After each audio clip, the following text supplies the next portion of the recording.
Welcome to the Whereabouts Tale podcast, where we usually share stories of expats and their journeys across borders. Today we're taking a different path, one that crosses the boundaries of dream rather than countries. In this special episode, we're sitting down with Greg Judd, the lead singer and guitarist of the IDKs.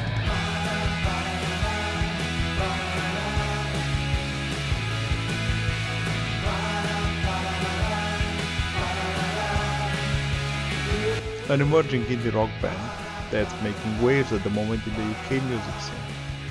Greg's story isn't about relocating to a different country, but it's very much about the journey of following your passion, whenever it leads you. I know something about you, it's something about you, but I can't figure it out yet. It's something about you. You know something about you, it's something about me, but yeah, you figured it out. Yeah, it's something about me, and that's why I'm not the kind to sit back and recline. I ain't got the time, because everywhere I go, I just want you to know that I just wanna fall into the truth. Now, I said everywhere I go, I just want you to know that everything we do will take its toll now. And I just wanna take off in your dreams. From watching bands perform at the Electric Ballroom as a teenager, to teaching himself guitar through YouTube and forming a band, Greg's tale is one of determination, self-belief and the pure joy of creating music. It's a reminder that sometimes the most important journey we take aren't measured in miles, but in the steps we dare to take towards our dreams. So join us as we explore what it takes to chase the rock star dream in today's music industry, the challenges of finding your sound, and the beauty of creating something authentic. Not the kind to sit back and recline. I ain't got the time, because everywhere I go, I just want you to know that I just wanna fall into the truth. Now, I said everywhere I go, I just want you to know that everything we do will take its toll now. And I just wanna take off in your dreams. I just wanna take off in your dreams. I just wanna take off in your dreams. I know something about you, it's something about. This is Whereabouts Tales. This is Greg's story. Enjoy. Hi Greg, nice to have you here today. Well, thank you very much for having me. Thanks for taking the time, Greg. I appreciate it a lot. So today we have the first special episode in the Whereabouts Tales podcast, when we are not discussing with expats like we usually do here, but we take another kind of life story, which I also enjoy because I'm a huge music fan, and I think that's something that we have in common, Greg, right? Yeah, definitely. Today we talk to the lead singer and the guitar player, right, from the IDKs. Correct, yeah. Absolutely. I managed to do it right, which makes me happy. Nice. So I would start slowly before we start diving into your story, because I think it's amazingly interesting. I also took the time and listened to other 3 podcasters that you visited until now. Oh, nice. Thank you. I appreciate it.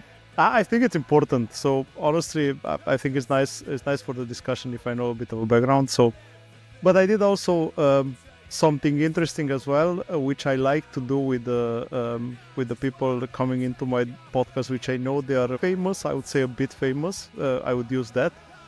I don't know if you can say a bit or a lot famous, but I think it makes sense. A tiny bit. Yeah. we have some fans. We have some fans. Exactly. So, yeah, why not say? First insight that I have, you have 455 monthly listeners on Spotify, which is a lot.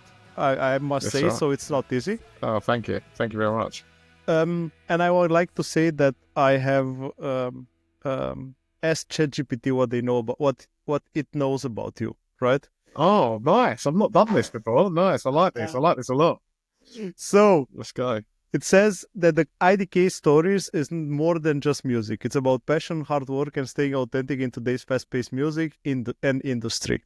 Oh, From great. humble beginnings, jamming in pubs, expanding their presence on Spotify and social media, this band is determined to make their mark. That's nice. I have to say that's nice.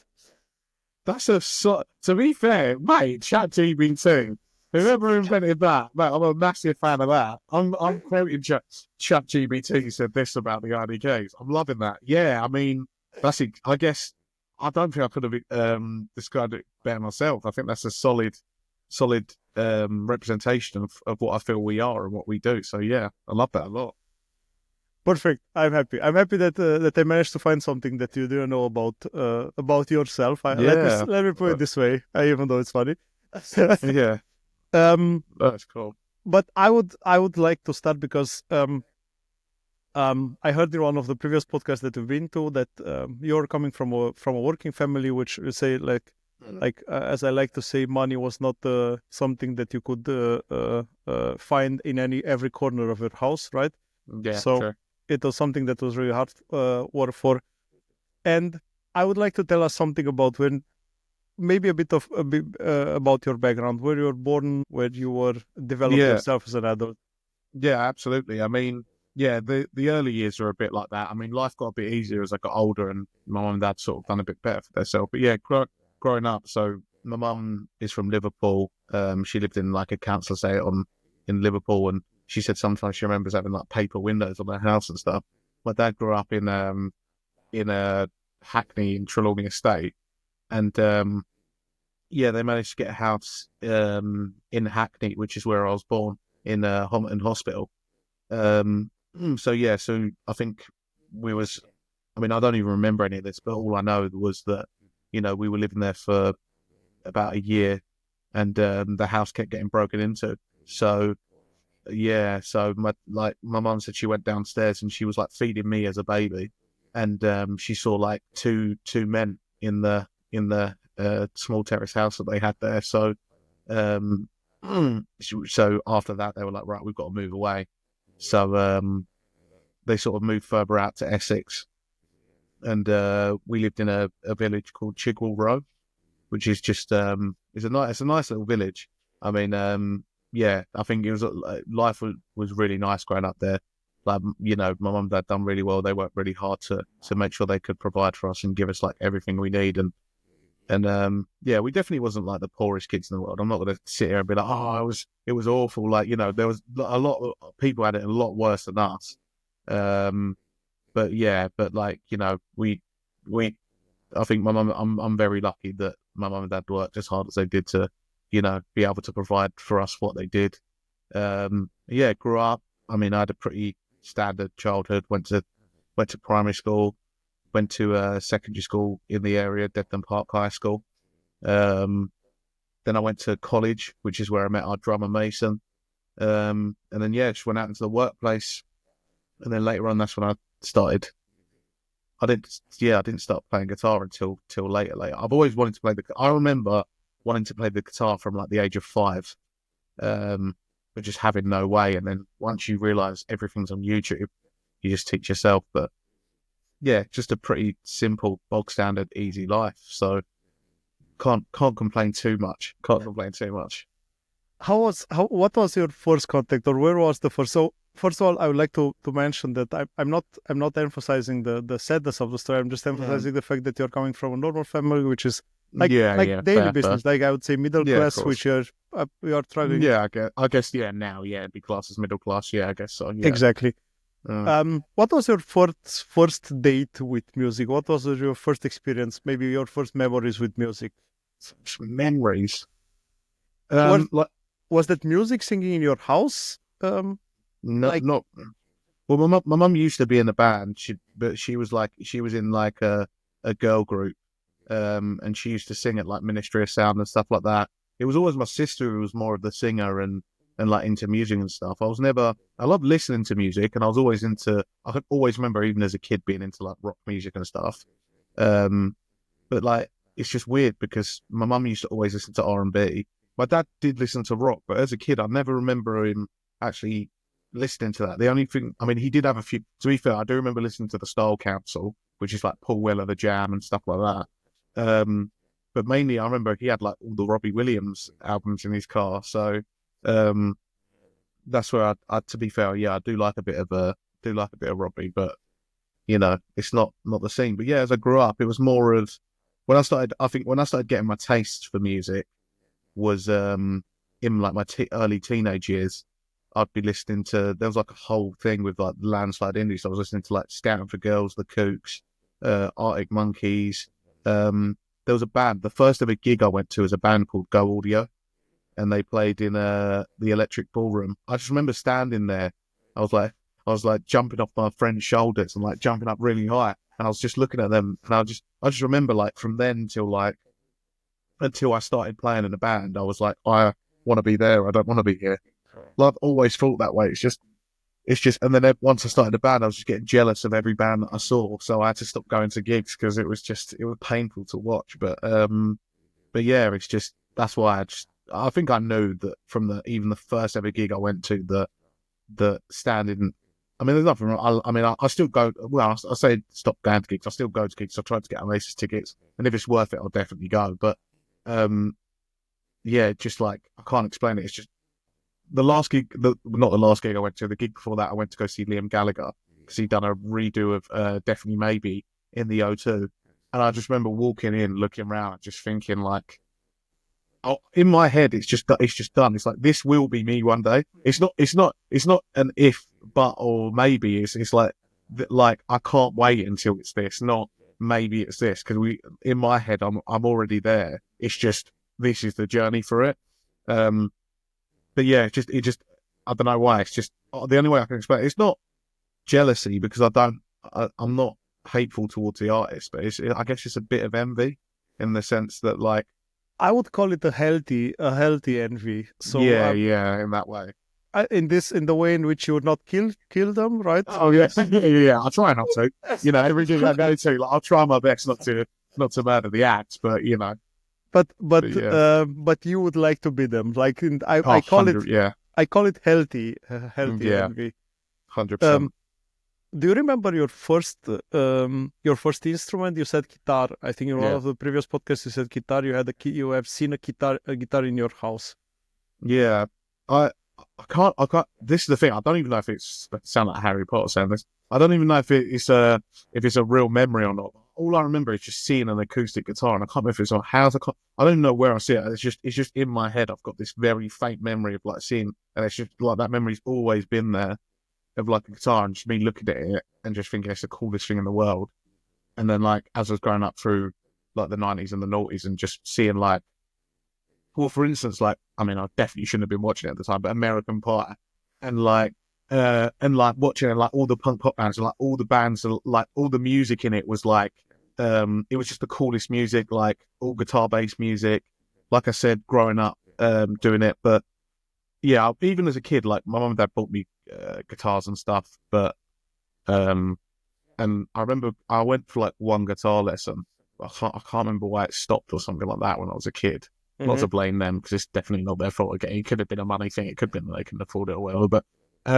But yeah, it was just yeah, but it was just always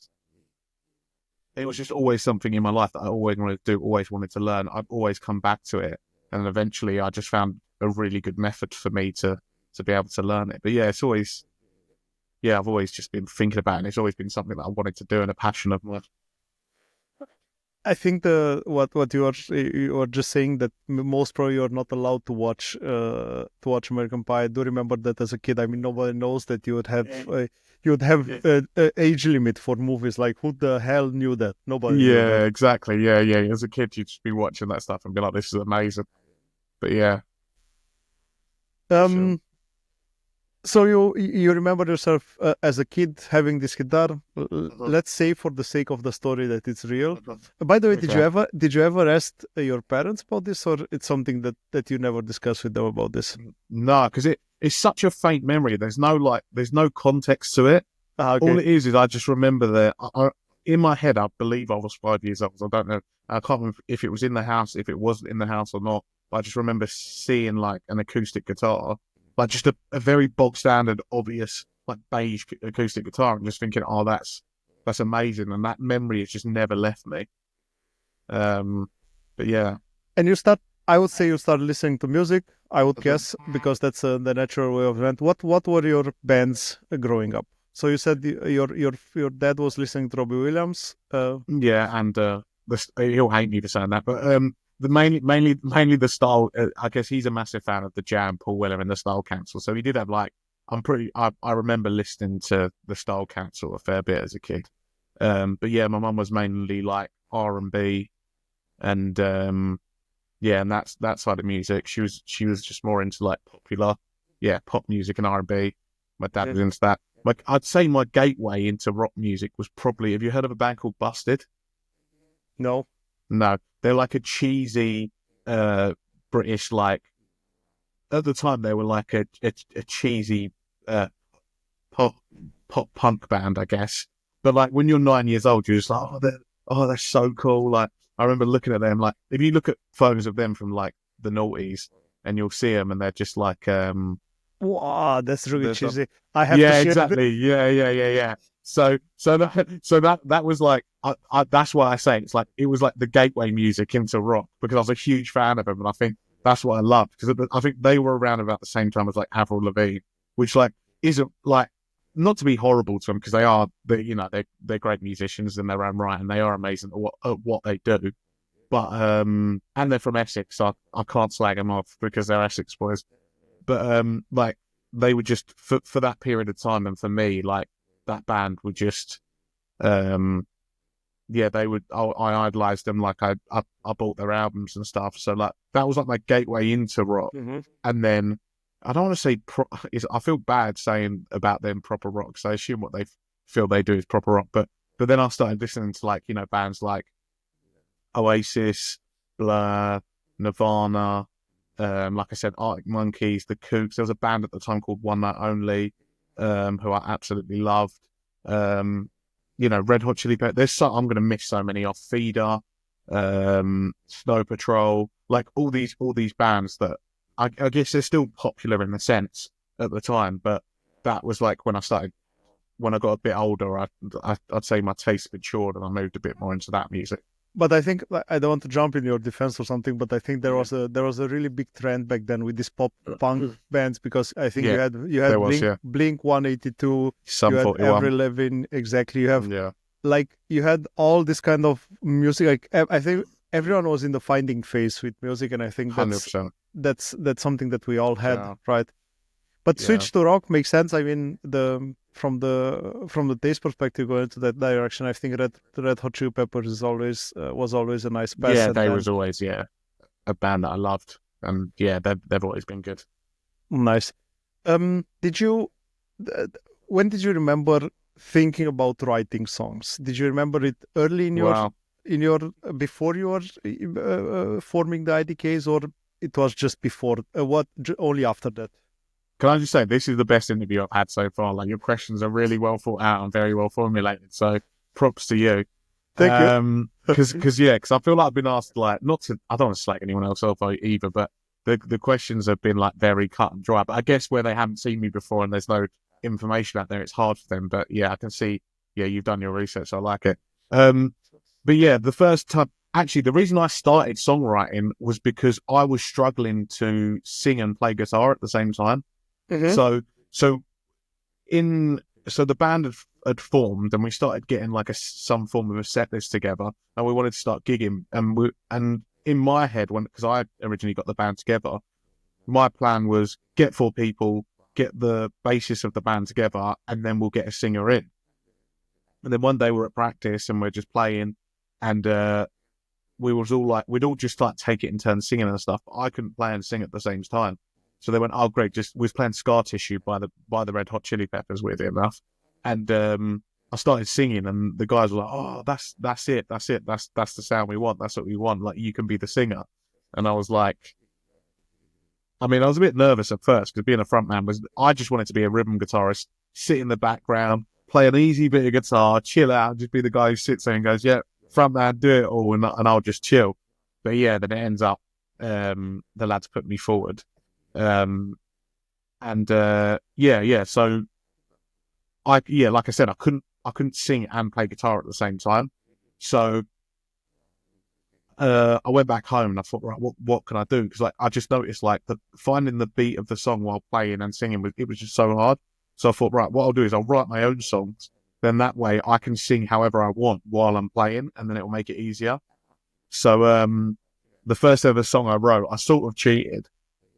I got a song called Cocoon by Catfish and the Bottlemen, and then I changed each chord to a different chord and then just repeated the pattern. So say, for instance, there was an E minor, an A minor, and a C. Every time an E minor appeared, I'd put a C. Every time there was a C, I'd put a G. And then every time there was an A minor, I'd put another one. So I just copied the exact same format of that song, but then just changed every chord and just wrote my own song. I would say not that bad as an ingenuity, right? Yeah, exactly. Yeah. So I thought that way I can teach myself how to write a song. Obviously I had to find the chord that sounded right and then swapped it and then done them all and then it sounded great. So I wrote, right, now I've got to write words over it. So I just kept playing until words came to it quite fairly quickly, to be fair. And then that's how I got into writing songs. And then after that I was like, oh, so all I need to do is put chords down and then play it. And then I remember a song that we're trying to record and release at the end of this year. I eventually wrote a song called Calm Down for Me. And then that was the first song. Was it the first song? Second song I brought to practice. And I remember we was playing it. And then, because we was doing mainly covers then. And I remember Jules, our bass player, going to me, "Oh, what cover's this?" And I was like, "Oh, well, that's the best compliment anyone could ever have. If you think this is a cover song." So, after that, I loved it. And I just realized, like, you know, I just, in the beginning, I would just look at the structure of other songs and then just try and, I didn't want to mimic it. Because obviously we're our own band. We have our own sound, but I wanted to just, it was essentially like what you do in a test. Oh, I'll look at it, but I'll change a few answers. And then eventually you go from doing like, I don't want to say copying, because it isn't copying, but a mimic, to then creating your own sound with like a mix of everything that comes together and saying, oh, this works with this and this works with this, and then I'll play this and then I'll play this. And then like, that's how like it grew from there. But yeah, my main process is write down the chords, write some lyrics over it. If the lyrics are really hard to come by, I stole a hint from Matty Healy. I mean, all the hints and everything that I do to songwriting is, I've watched hours and hours of interview footage from like my favorite artists and the tips they have. And one of the tips he said was start singing something or saying something, and then whatever comes out, what does that mean to you? And then write the rest of the song about it. And that sometimes makes it easier if I'm struggling with writer's block. But yeah, I love there's a theory of like every single song's out there, but it's just ready to be caught and written. And I just love that idea. But I have a question here. So what I would like to ask you, because I forgot to ask you at the beginning, did you study music? No, right? Never. No. I remember going into music class, and I think 3 of our music teachers left in high school because we would just we'd get maracas and just throw them around the class. I remember my friend, he launched a maraca so hard at a classroom window, I thought he was going to smash. I remember 3 of our music teachers leaving, none of them being able to control the classroom. Our secondary school, it's way better now. I've got friends who work there, and like that school is gone from like, it was, when I started, it was in the bin, but now it's like, it's up there as one of the schools. But yeah, when I was there, it was just ruthless. Like, I remember getting put in the corner of the room and just being told off. And yeah, there was, music in the format that it has now for me this was never the plan. This was never going to be what I wanted to do. It's only in the last probably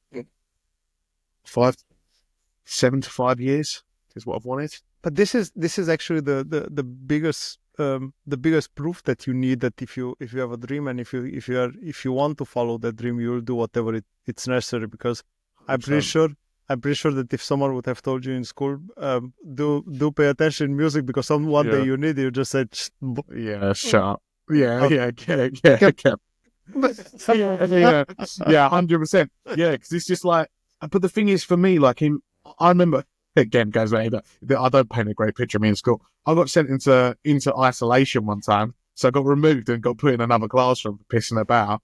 And I got put in with one of the English teachers, and I saw what they were doing for GCSE music, and they were like sitting there doing theory and writing stuff down. It just looked so boring. I was like, why would it? Because even then I wanted to learn to play guitar. There was people having guitar lessons that I was like, I'd love to be, because they were like during lunch breaks and certain times like that, you could have guitar lessons with like certain teachers, and I would have loved to do that. But when I saw GCSE music, I was like, no. And to be fair, now I'm glad I didn't do it, because I reckon that would have killed the dream. 100% that would have killed me off, because it's just learning in that capacity. The way I learned music is the way I love to do it, and I'm glad I've done it this way rather than that way. If it would be to give, because I think this this is an interesting topic. Because behave in school, though. Behave in school? Would that be? Yeah. Behave in school, yeah. Because and if you would be able to give your younger self an advice about music, what would it be? Learn guitar earlier. You can do it. Just sit there and don't do it. I wouldn't have said do it in school, because I know me, and I know I wouldn't have stuck to it, and it wouldn't have lasted. So sorry, but yeah, I wouldn't have stuck with it. And that's just not my mentality. I would have said go onto YouTube. Like, yeah, it was dreadful in the beginning, but you will enjoy it. I think the thing that puts people off learning an instrument is probably like the first. It depends of actually sitting down and learning. Probably the first 4 to 6 months, because it is awful. I'll hold my hands up. It's boring. I hated it. It was like it's just so long having to like learn all these chords, playing these things, and it sounds awful. So you're just sitting there going, what is the point of, like, the amount of effort you're putting in for it to sound bad is so annoying, and it's so unrewarding.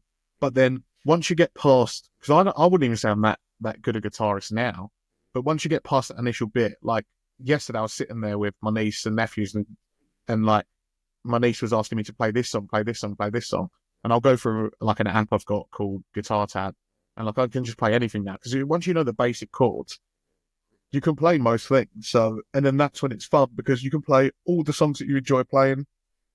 You can write your own songs, and like, even like on a mental health aspect, writing your own songs and doing that is like a form of therapy, because you get the things in your head down on paper. And yeah, it's one of the best things that I've ever done. And I would definitely advise anyone who wants to take up an instrument to do it. If not, I'll say the easiest thing: get a bass guitar. You'll learn it in 2 weeks. Mm-hmm. Like I'm talking about basic bass guitar though. I'm not talking about like, if you want to be like Flea or someone like that, like our bassist, then it's going to take a couple of years, because yeah. I think the important advice is that a bit of a side note here. I did had my day in which I think I still have the guitar somewhere around here. I did have my days. I love music. I always love music. I was a DJ for 7-8 years in my life. Nice. Back then, when there were discotheques, not clubs. So I played all kind of music. I love it, and I always thought, okay, one day I will learn to play the guitar.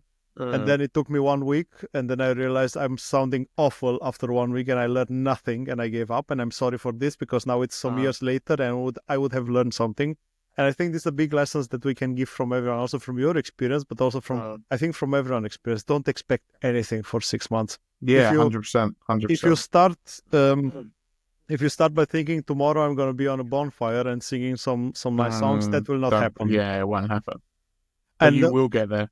You will get there, but yeah. Just go with zero expectation for 6 months, and after 6 months is the first moment when you say, okay, now I have to check what's my progress. And yeah, 100%. And I think the only thing which I know how to sing, and I'm proud to say that I know the 6-3-2-1-2-1-3 from Metallica. It's like the beginning of Nothing Else Matters. Oh, you know more than me there. I don't know. Theory goes over. I have no idea. I don't know. I don't know how to play anything. I don't. Sometimes I don't even know the chords I'm playing. I'll just make a shape and go, "That sounds good." But that's It's the most crazy. important. I mean, that's the Yeah, creation. exactly. That's the creative part, right? 100. Yeah. I mean, weirdly enough, we spoke about that in practice the other day, and I said like I want to be able to relate to our music as much as the audience as possible to understand how we sound. If I sit there and I learn so much theory, I'm going to become a musician, and I'm no longer a fan of music. Most fans listen to music, and the only thing they know. This is a quote from Rick Rubin as well, one of the best producers ever. Absolutely, the best, the Yeah, best 100%. And he said the only thing that most listeners are hearing is it good or is it bad? That's all you need to focus on. If you make a song and you're like, it's good, people like you, because you're fans of bands, so that means there's other people out there, will like that music. So if it's good, stick with it and keep it. If it's bad, get rid of it. And that's why I think you don't need to learn theory. Kurt Cobain didn't know half the chords he was playing, and neither did Noel Gallagher. So if it worked for them and they're absolute megastars, then it will work for me.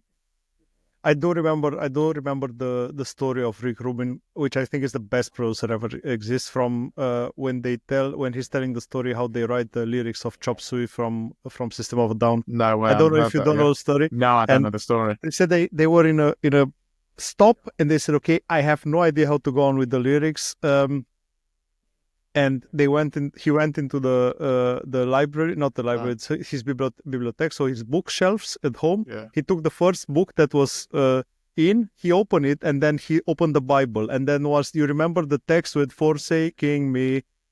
You know, that's actually yes, the story is amazing. Yeah, that's just like it's just like some of the things you can do with music and they end up being hits. Like Damon Albarn, when he made it was the Gorillaz. What song? I think it's either Dirty Harry or Clint Eastwood. It's the one I'm happy. I'm feeling good. The drum beat is literally he had this drum machine. He pressed one button, created the drum beat, which was dun, dun, dun, dun, dun, I've seen it.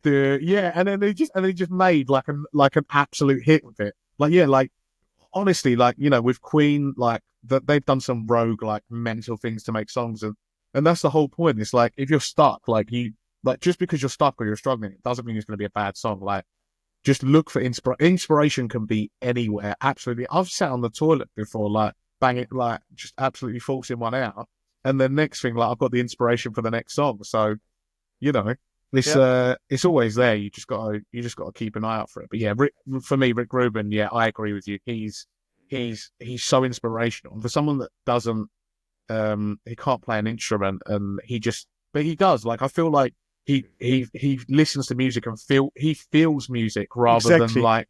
So I think the creation, the art part of music, I think you don't have to be able to play an instrument or something. No. Overall, I just think that the art of music is able to feel it. And based on, so first time when I saw Rick Rubin, I thought, okay, when someone presented and said, okay, one of the biggest producers, I said, come on, that guy, look at him, look at this. And then you hear him talking, and I realize, wow, that he guy knows is what he's crazy. doing. Yeah. So I searched for the lyrics. So it says that Father, into your hands I commend my spirit.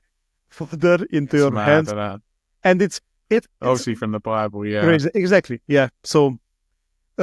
But amazing song for the one who knows it, who don't know it. I think Serge is also an amazing vocal from System of a Down.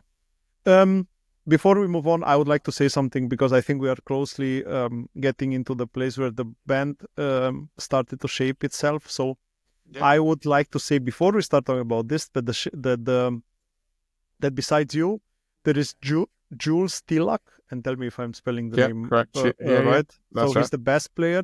Then you have the lead guitarist Mitch, and we have the drummer, which is Mason Talbot. That's correct. Yeah. That's correct. Okay. Mm-hmm. So, in one of the previous podcasts that we've been on, I know that you said a story about you meeting with Jules in a pub. How much do you think? No, it wasn't Jules we met in the pub. Maybe I said that wrong. So just to clarify, because maybe I said it wrong in the podcast. So me and Mason have been friends since college. So me and him were going to start the band. So I contacted him and said, I want to get a band together. He was on board. We got 2 people in. I can't remember the name. I think one of them was called Matt and one of them was called John. And we went to a pub to do like a little get together for forming the band. This was before it wasn't called anything then. We didn't have a name. And we got on really well. We had a laugh. We was talking. We was chatting. It sounded great. So I was like, all right, great. Let's do this. Let's get together. They came for one session and then got rid of us. And they were like, they just quit. Because honestly, I was awful. Like I said, I don't think I'm the best. I can play guitar, but I'm not the best guitarist at all in the world. But I love the honesty, by the way. yeah, thank you. I love it. But I'm one of the best songwriters in the world, but I'm definitely, but I'm not the best rhythm guitarist. But yeah, back then I was even worse, absolutely dreadful. Because the reason I started the band is because I had this Australian guy that I worked with he was incredible at guitar. I've watched him play, and he's phenomenal. He's played some crazy gigs and things like that. And he said the best, because I'd only just started learning, and he said the best way to learn is getting a band, because then every week you're forced to practice more, learn more songs, and do better. So that's why I started the band. They left because they probably expected a lot more from a new band, which is fair enough. And then it was after that, Jules was meant to go start with another band the day before he joined our band. But there was no parking. He couldn't stop. There was nowhere to go. So he couldn't join that band. And then he came and joined us the next day. Nice. So, yeah. So it was a combination. It was a really combination of things that happened to lead to the forming of the band. Let's say it like this. Yeah. The initial forming of the band. Yeah, correct. How did you work into finding the sound? What was the initial idea, and how did you evolve it to what it sounds today? Literally just by having fun and just doing whatever we enjoyed and sounded great. So like I said, in the beginning, we were just playing covers, and we were just playing, we'd all pick like a song each that we enjoyed, and then everyone would learn it, and then we'd come together and play it at practice. And then once we got to a point where it was like, right, let's start writing our own stuff, it was a similar thing. We'd write our own songs, come to practice with a song, like it would be finished on paper, but then we need to bring it all together and start playing together. Mm-hmm. So I mean, we just play. I don't know. I don't really know that we just played. That's all we did. We played our like the songs that we played together, and then I guess it's just a mix of all the different pedals and things we bought. I guess it's just an influence of all the music that we like as a sort of come together to create the sound that we have. I would say I don't really think we sound, even though I guess you'd class us as like an indie rock band, our sound isn't. We're not like tired or set to anything. Like there is no category for it, but I would class us as universal rock because we are just, even though like we do sound like our influences, we're not. I don't know. I don't think we sound like anyone today. Like the Essex scene for indie rock is just shouting over some chords. London's pretty similar. Up north is a bit more like the 90s of indie rock and Britpop. And then us, we don't try to be anything or anyone. We just do what we find fun. So there is no limitation. Like the song that we're currently working on at the moment doesn't sound anything like anything else we've written. Our current release, to be fair, does sound like what we've written before. But then the track that we're recording at the moment that's going to be released after the one out on the 17th doesn't. I guess they're still indie rock songs, but then they don't. There's no. It's hard to explain. It's still us. The music's still incredible, but we just do what's fun, and that's our sound just comes out of whatever we enjoy. Really, that's the most important. I think that's if you get to enjoy it, it'll sound amazing. 100%. Besides the fact that I did play something about you for the beginning of this Nice. on the intro. Thank you. What would you suggest to play now? I would like you to play our new single, You're Right, that is available out now on Spotify and all great streaming platforms. Perfect. I wanna see your soul. Is that your hold on me? I'm feeling your control in everything I say. I know it's in my head because the things I read. So come and pay your soul and just spill the beans. I wanna see you right sometimes.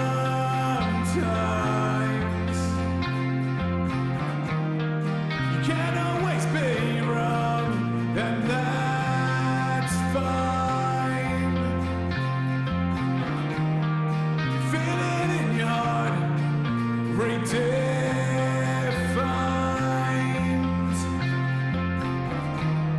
'Cause I promise you now, you're alright.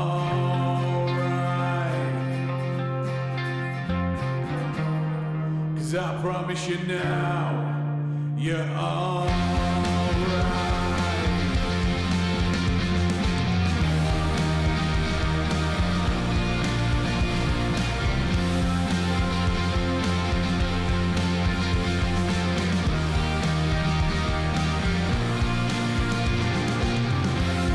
I wanna see your soul. Is that your hold on me? I'm feeling your control, and I just can't. Goes on in my head, 'cause what is almost right. So come and pay your soul and just face it. I wanna see you right sometimes.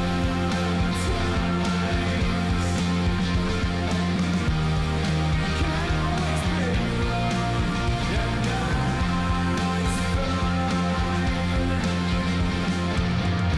I feel it in your heart, redefined.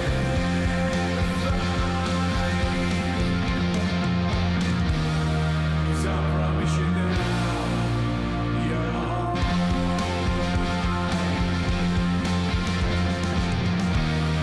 'Cause I promise you now, you're alright. So now that we are back after the song, I hope everyone enjoyed. I would like to ask you a question, maybe that has got a bit of a social part in it. How much do you think that the friendship that you had before starting the band helped you in shaping the band? Oh, good question. I don't know if this is going to sound awful, irrelevant, maybe, because I mean, don't get me wrong, like it's. I mean, it's nice to have my friend, like my friends there, and because obviously, like Mason's one of my best mates. We were really close, you know, for our college years and stuff, and it is nice. But, I mean, I assume it would be the same the other ways. If I was terrible at what I did, he would be in a band with me, because you know, like it's all because I've got like I sound like a bloody idiot now, but I've got like so many friends, mainly because I played football a lot. So we've got like a massive group of friends from football. I sound like that kind of I've got too many friends. Do you want some? So, Like, I don't yeah, care. I mean, if it would be, but it's yeah. You know, I've got some spare parts.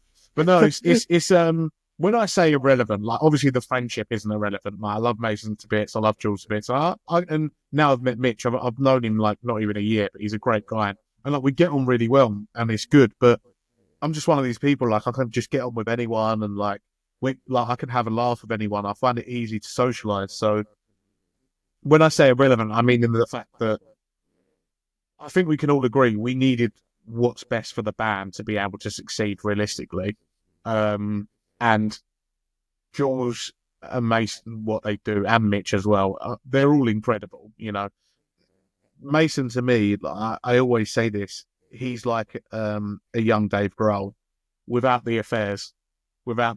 So if his girlfriend's fiance is listening, without the affairs, he's not that guy. But he's like musically, he's like a young Dave Grohl. Like he goes in there and like he just absolutely. I have to stop you right there. So you'll start by saying that, oh no, I have so many friends, I don't care about him. Then you say, okay. I think he has some affairs, but no, he doesn't. No. No. Someone would kill for a friend like you, I have to say. Yeah, I know. Yeah, I'm sure they're queuing up to be friends with me. I'm sorry for interrupting you. That's right. But he's yeah. He's like musically, he's like Dave Grohl. Like he can take a track and then just make it, you know. Like my opinion is, so you know, Smells Like Teen Spirit by Nirvana, right? I'm of the opinion that song is great, but without the drums on that track is absolutely nothing. I think what is the first thing you remember about that track is the drum beat into the chorus, right? Anyone who knows that song, the first thing they hear is, you know, and funnily enough, that's stolen from Motown, which makes me die. It's a Motown beat. Yeah, Dave Grohl came out and he said he stole it from isn't that song? Do you remember? You know, it's like called September or something like that. The intro thing goes, do you remember? Yeah, and he stole it and he put it in. Yeah, it's crazy. I haven't realized it until today. Yeah, so you know, and well, I don't think Mason steals stuff, but he's heavily influenced by. Well, I think he's probably still influenced by. Well, he loves Don Bronco now, and he's got like so many other bands that he loves. But like, he's heavily influenced by like the pop punk scene and stuff like that, and the drumming in there, like for instance, what's his name? I'm going to get mixed up with him now. Travis Barker. I don't want to say Travis Scott because they're two completely different artists.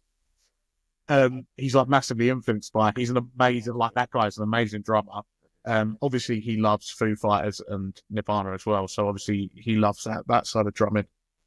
So his influences are just crazy, and I think it comes through in his music when he plays and like.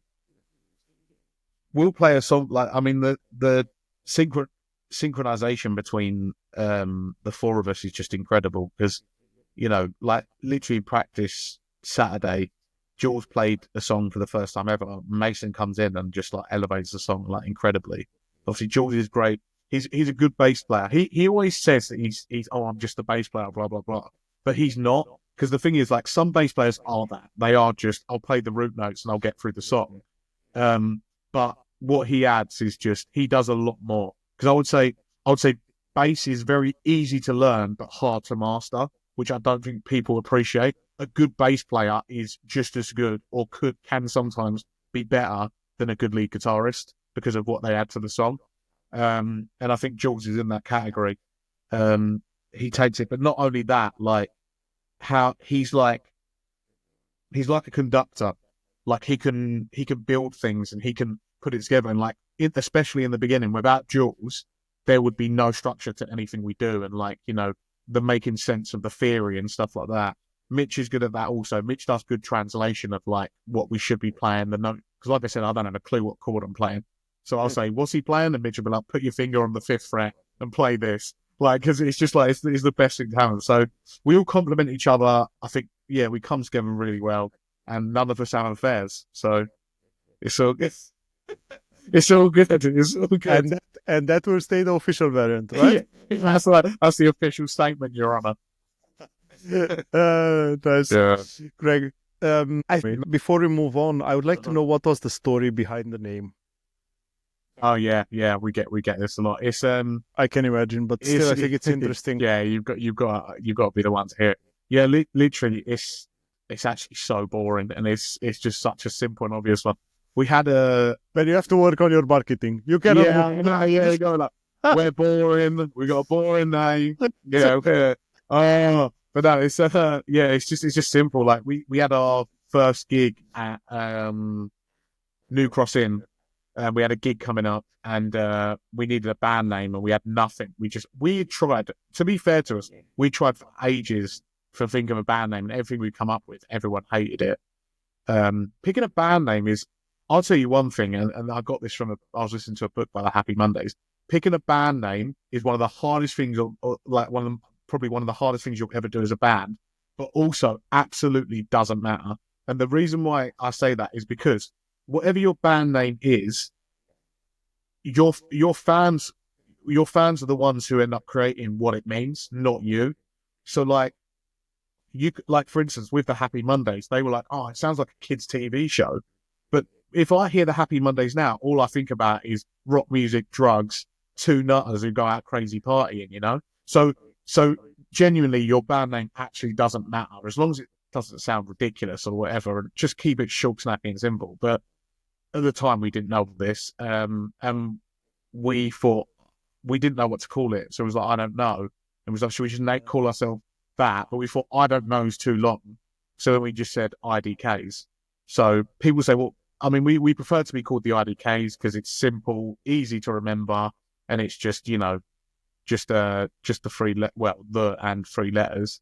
But it doesn't stand for that, and it doesn't really stand for anything. It's literally just the IDKs. Okay. Well, I guess it does stand for I don't know, but Yeah. in the in the premise of the band, it doesn't.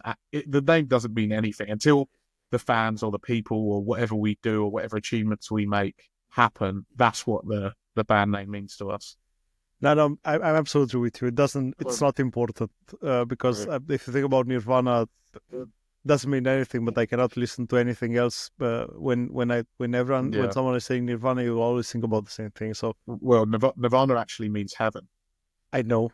Right. But what you're saying is, it doesn't mean anything. But it doesn't mean anything. It has no meaning as a band name. So there is a Romanian singer, who had a song named Nirvana, but I cannot listen to that song because you think of the band. Yeah, exactly that. Yeah.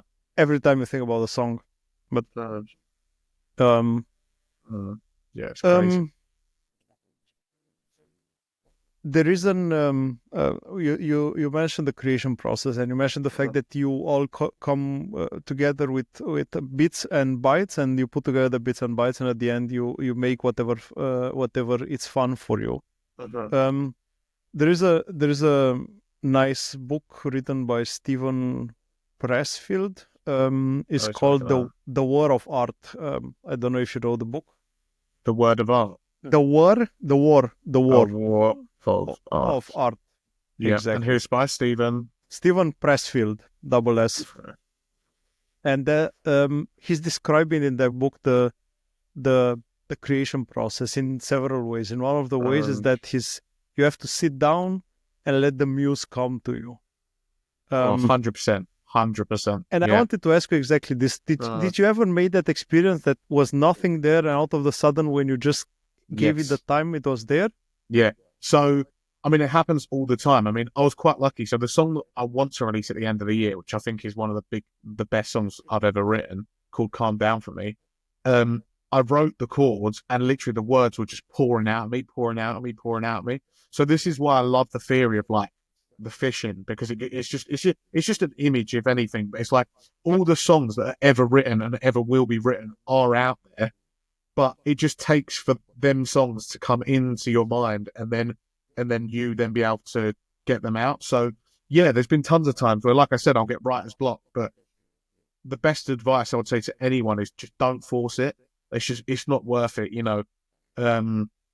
just if nothing's coming out today or you're playing chords and nothing sounds good, go away, like listen to some music, play a cover that you've never played before, watch a film, do anything, do things you enjoy.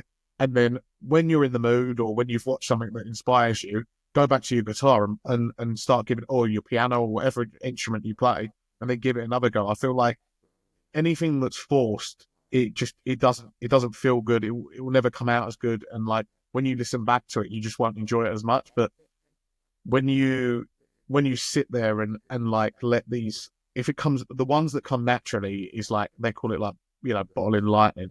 It's like they're the ones that are going to be like the hits. I mean, not always. Like you will if you do persist on certain things or you take your time, but just keep coming back to it. Leave it. I've got a track that I've got a song that I'm writing at the moment, and I love it. Absolutely love it. I love the verse, the way the verse sounds. I love the chorus. The whole chorus is written, And to me, all that really matters is the chorus. The verse can be anything, but the chorus is like what grabs people in, or the bridge or whatever. I love the song, but the issue is I can't write a verse. Nothing's come into me. I've recorded playing it, tried listening into the car, because sometimes as well I'll listen in the car on repeat, and then I'll stop safely and then write down exactly what comes to my mind, because I would never write and drive. That's not me. I'm not a rock star like that. So I'll always the safe approach, children. But yeah, you've just got to. I just leave it. I don't know. I know one day I'll sit there, I'll play that song, and then the best verse that I've ever heard will come out, or something will come out and I think it doesn't fit this song, but I've got something for another song that I can put in the notes on my phone, and then I can work on that and then make something else that'll end up being amazing. So, do you write the songs with the live performance in your head, or you just not really? No? I mean, sometimes because I'm quite weird when I write songs. So like, when I'm usually, unless I use the method where I sit there and listen, because the one that I'm talking about now, I'm using what I call the Matt Healy strategy, which is the chorus is written, so I know what the song's about or what the song means to me. So I've now got to write a verse that fits that theme, which in this case has made it a little bit harder for me. But usually when I'm writing a song, I'll play the chords and then I'll just spitting, or not spitting because I'm not a rapper, but I'll just start like saying any sort of random words or anything, and then whatever comes out, if it sounds good, I'll write it down. So for me, I have a very similar experience to the listener, in which chords are played, the words are put down, and then I'll listen to the song afterwards, and then I'll be like, oh, this is what this song means to me. So the same way as, I'll listen to an Oasis song and be like, oh, this is what this song means to me. So I never write a song before anything is written and say, right, this is what the song's about. At the end, what's the benefit of art, right? The benefit of art is to take you out of your daily, and that's why I think it's agree. And it's exactly, I think, it's the same. When you go to a theater, when you go to see a movie, when you go to do whatever, the goal is to get you out of your daily business, daily stuff, daily thoughts 100%. That you have. And I think that's why it's important what you're saying, because the thing that this song means for you, it could be different than what this song means for me. And I think this is how it should be, because that's the goal of art. That's from my point of view the goal of art. That's what the goal of art should be. Yeah. Which of the songs is the most personal to you? And if you can also say why, it would be nice. If not, then it's also okay. So out of the ones that I've released, so I can give you a better answer in a track that I've unreleased. Okay. So I've written, so out of the 4 tracks that I've released, I'd say Something About You, but that's because I think it's, when we recorded it, it's come out incredibly as well. We play it live, people dance, and it feels amazing when I play it. So to know that I've played that, and sometimes you hear people singing it back to you, that is an incredible feeling. But for me, there's a song that I wrote called Through the Window, and to me, like, every time I play that, at the moment, it's never been in the studio yet. It's a bit too slow for what we need right now. But once we need something like that, I will put it forward. But it's a really touching song. And when I wrote it, again, I remember I was actually showing someone how I write a song, and then I wrote the verse, and then I wrote the chorus, and then I started writing the lyrics to the chorus. And then when I listened back, I noticed the song was about my mum, and I didn't even realize, because like I said, like when I'm writing stuff, it's completely unintentional.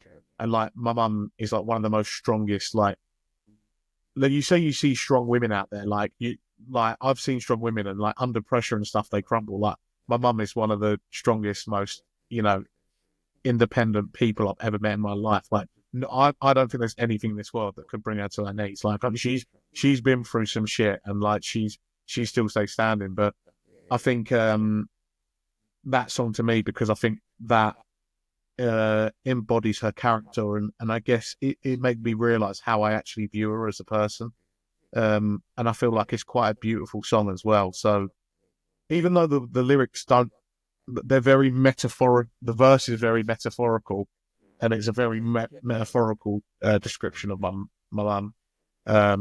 Yeah, I think it's a very beautiful song, and I think she will like it when she hears it.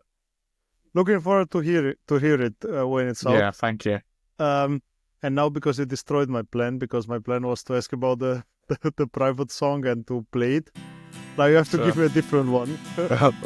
So what's this one? Is this another song to play? Yeah.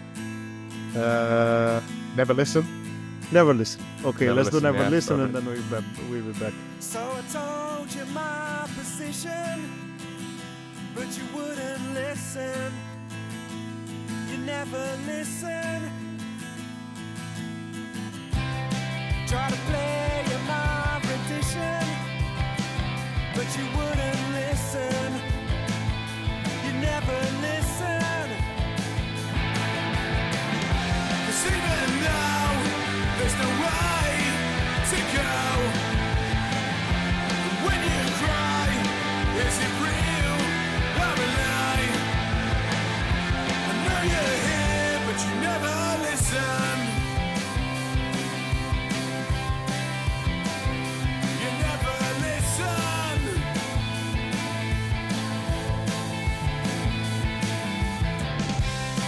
When I saw you last September, do you remember? I thought we'd get there, but nobody had the answers or paid attention. What was the question? And even though there's no way to go, when you cry, is it real or a lie? I know you're here, but you never.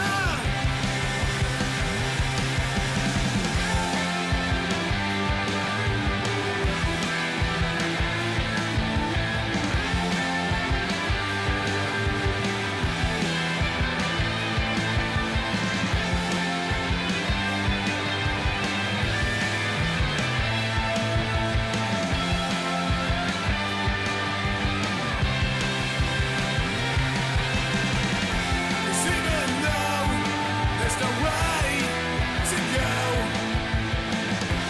when you cry, is it real or a lie? I know you're here, but you never listen. You never listen.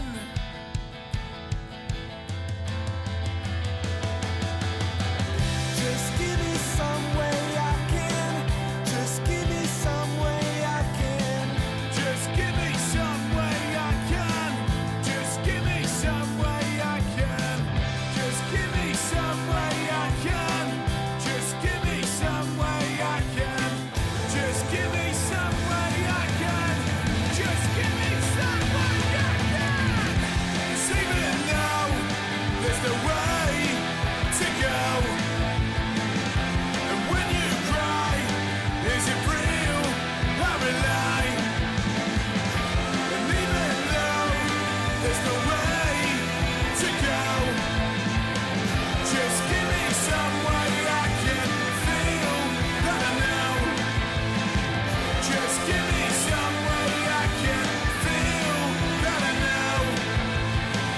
I know you're here, but you never listen. Greg, what was let's say I asked you about live performance, but what was the live performance where you bombed the most until now? Oh, easy question. We played a gig in Housestead, and bless them, the gig. I'm going to say the gig, amazing. So basically, I'll find the name for you. I can't remember what it is, but there's a festival in Housestead. Basically, the family who set up the gig, their son was a musician. He died in a car crash at a young age, so he didn't get to experience it. But yeah, we're playing this gig, and it's a great experience and all that, and you know everyone's in on it. Everything's there is great, and bless them, they were so nice to us as well. We were playing All the Small Things by Blink-182. One of our guitarists had just left the band, so I'm like, I felt so naked Because usually, like when I'm playing guitar, I'm sitting there and I'm like, it doesn't matter. If I mess up a note, you got the lead guitarist, he's going to cover me. You know, the bass, they won't hear a thing, right? So we're playing, and I think it was like, you know, the bit in Blink-182 where it's like slows down. Sorry, all the small things where it like slows down a little bit just before the last chorus. So I think we was either just about to play that, or it was just before we was going back into the chorus, and we all started playing something different. And I'm like, what's going on? Did I do this? But then I think Jules played something different. I don't know what Mason played, and then we just stopped. And like every time before that gig, when I got on stage, like I struggled to move my hands sometimes up and down the neck of my guitar. I struggled to play. Like I'd be really nervous. I'd always shake and stuff like that. And like I was sitting there. This was the worst experience. This is like the worst thing that could ever happen. We just stopped dead on stage. Everyone's looking at us. Everyone's gone through their set so perfectly. Not well. They've probably made hiccups on that, but no one's noticed. And then there's us just standing there like three plebs, like just like we've messed up on a cover song. Not even our own song, like a cover song. You know, something that should just like smoothly get through and do. So we apologise, we go, get that, and then we just smashed it out and it was fine. But even though at the time that was horrendous, because everyone was looking at us, like our family members were there like, what is going on? We're looking at each other like, what are we doing? We're all going bright red because we're like, this is awful. But I still argue every time to the lads, that is the best thing that has ever happened to us. Because like, that's the worst thing that could ever happen, and no one died. You know, like I'm so unaffected by it. Like the crowd didn't care, we didn't care. They got to hear another cover again, and they get to listen to the song. And like every time now, like when we have a gig, like I think since then we've probably blundered, or like, you know, electric cuts out, or something isn't working, or the drummer's taking his time, or one of our pedals breaks, or whatever. And like now I can just like have a laugh and go, oh, here we go again, like technical issue, all this, and I'll have a bit of banter with the crowd, and I'll just be like, oh, the drummer's being useless again, or you know, this, that, and the other. Like you just get through it, because you know, realistically, they don't care. Like people know accidents happen, people know there's issues, and as long as you get back on it and you give them a good show, literally, no, you could go, as long as obviously it's not taking like hours and hours or whatever. Then understandably people get annoyed, but yeah, just to know that like you could mess up. But like for anyone else listening, like you can mess up and I wouldn't even worry, because, you know, there's way worse things going on in the world. People ain't going to care. You know, you're going to finish the song and yeah, just enjoy it. Don't be nervous. People are there to have fun, and everyone is making mistakes, and they know in their job that they're making mistakes. So 100%, I mean, yeah. Absolutely. Human error. But it kind of got the pressure off you when you say, okay, the worst thing that could happen to us, it happened. So now let's move on. Nobody died. We can. Yeah. I find it amazing, because this is what somehow it's connecting you. It's binding you together. Like you think, okay, we passed this, we can pass everything together. Yeah, we can exactly. overcome everything together. Yeah, it's just about having like a growth mindset of like, yeah, we messed up. Right, how can we do better next time? And even if it does go wrong, like who cares? No one. Just get on with the set, and you know, it's nothing to. And yeah, the shake stopped. I don't get nervous anymore. Stage fright is a thing in the past, and yeah, it's the best thing that ever happened to me. Greg, I think the one of the greatest challenges that you have as a young band, as a new band, is the fight against the music industry. And I don't want to say against the music industry, because it sounds, I don't mean it in a negative way, but I think the amount of music that is created, it's huge at the moment, and it's hard to find for yourself a place inside the music industry, and it takes time until you find a place. It takes time until you you find let's say someone to support you. The huge advantage that we have in these times is that you have this you have Spotify, you have Apple Music, you have the reach. This is a good and a bad thing in the same time. Sure. You have a good thing because it's free for everyone, so everyone can create and place it up there, and if it's exploding, it's exploding. But it's also the downside that you have the direct feedback coming from your fans, which can be good and bad in the same time. I love it. I love the good. I love the bad. Feedback's feedback. You want to shit on me, go ahead. As long as you've listened to my track and given me a couple of streams, then yeah, feel free. Because as well, like, you know, everyone's entitled to their opinion. Not everyone's going to like us. Haters going to hate. Potatoes going to potato. Do you know what I mean? So it's just, you just got to accept that stuff and move on. But yeah, any attention's good attention from me. Sorry to interrupt you. No, it's great. It's fine. But I wanted to ask you, what was the biggest challenge from this industry point of view that IDKs faced until now? So what was the thing that you say, okay, I think maybe 10 years ago would have been better or would have been worse than now to start to do this? I actually feel like, so I've read a lot of audiobooks on this, and I've got a much better understanding of Spotify, the algorithm, and how the music industry works on a low level. I'm not going to pretend I'm an expert by any means. I'm absolutely not, but I have a bit of an understanding. I feel technically we've got it better now than it used to be. A lot of people would argue with me and say that I'm deluded. My argument is for promotion and not monetary wise. The reason being is because, let's say 20 years ago, I could go to a show and I could probably play in my local area. Maybe you had MySpace or something like that, so you could probably promote online and you could do a bit. And like, but it's not, you know what I mean? It's not a music platform. There wasn't many music platforms out there. So it's hard to get tracks out there and get people listening to our music. We would have to sell CDs, which you then have to then get money off people. Whereas people listen to our music for free it's such an easier sell, because if they don't like it, at least they haven't paid a tenner for it. Do you know what I mean? So it's a lot easier in that sense. I think the only argument I would say is that back 20 years ago, I reckon labels were actually picking up musicians and taking a risk on musicians rather than picking up social media influencers and TikTokers and stuff like that. Because they're basing fan bases off followers and numbers. I've said this multiple times, but you're better off having a marketing degree or being an influencer than learning to play guitar nowadays. Because, but then the thing is, I feel like there's no longevity in some of these artists now. Like, you look at like the biggest band in the world, like Oasis, who are selling out stadiums all across the world.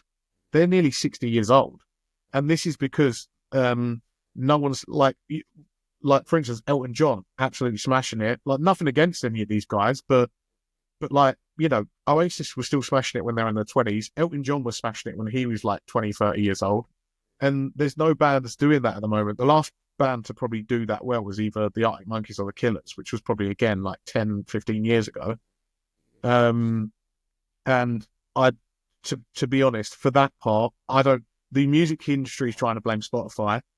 I don't agree. I don't blame Spotify. I blame the music industry, because they're not earning as much money, and I do get that, and for them it is a business, but I think they're also losing more money because they're not taking a punt on real musicians. You know, you get a TikTok, you get a person with 1 million TikToks and I can make you into an artist. They go do it, they go perform, they put on a shit show because they've never done it before. They haven't put in the hours of stage time, they haven't put the hours of recording time in. You know, and then no one's turning up, no one's buying their stuff, and they make a massive net loss. Well, of course they are, because you're not investing in musicians. So I would argue that there's more issues with labels, unless any label who signs us, they're amazing. Any label who ends up signing us are the best in the world. But yeah, Spotify is great, I think, because of its reach. Yes, they do take a huge percentage on sales and things like that. But again, you know, we get people listening to us in Timbuktu or Australia or Canada, and at this stage of where we are, that would never have happened 20 years ago. The fan base that we built across the world, you know, our debut EP reached 12k streams over 79 countries. Like that reach just didn't happen back then. And yeah, I just think that Spotify. Yes, also another thing that people say, and I think you mentioned it earlier, and that, you know, Spotify, I think it gets something like, is it like 6,000 uploads a day? What's the statistic for it? It's a huge number. It's a huge something number. like that. And I read a book from a guy called Manifest, who's a Canadian-based artist. He's absolutely smashed it on Spotify, and he said, yes, 6,000 people are uploading a day, but are they marketing? Are they pushing their music to playlists? You know, are they doing as much effort as you?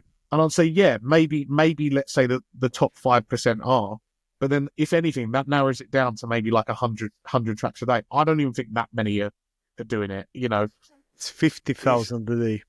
50,000 a day. I Okay, just that is Googled it. insane. Well, but still, the point stands. Yeah. I don't think even. I think I would say about 45, over 45,000 then probably aren't marketing, aren't pushed out. They're just sending. And realistically, Spotify is an empty void until you do something with your music. So yes, there are 50,000 tracks being uploaded a day, but I genuinely don't mean this in a cocky way. It's not even competition.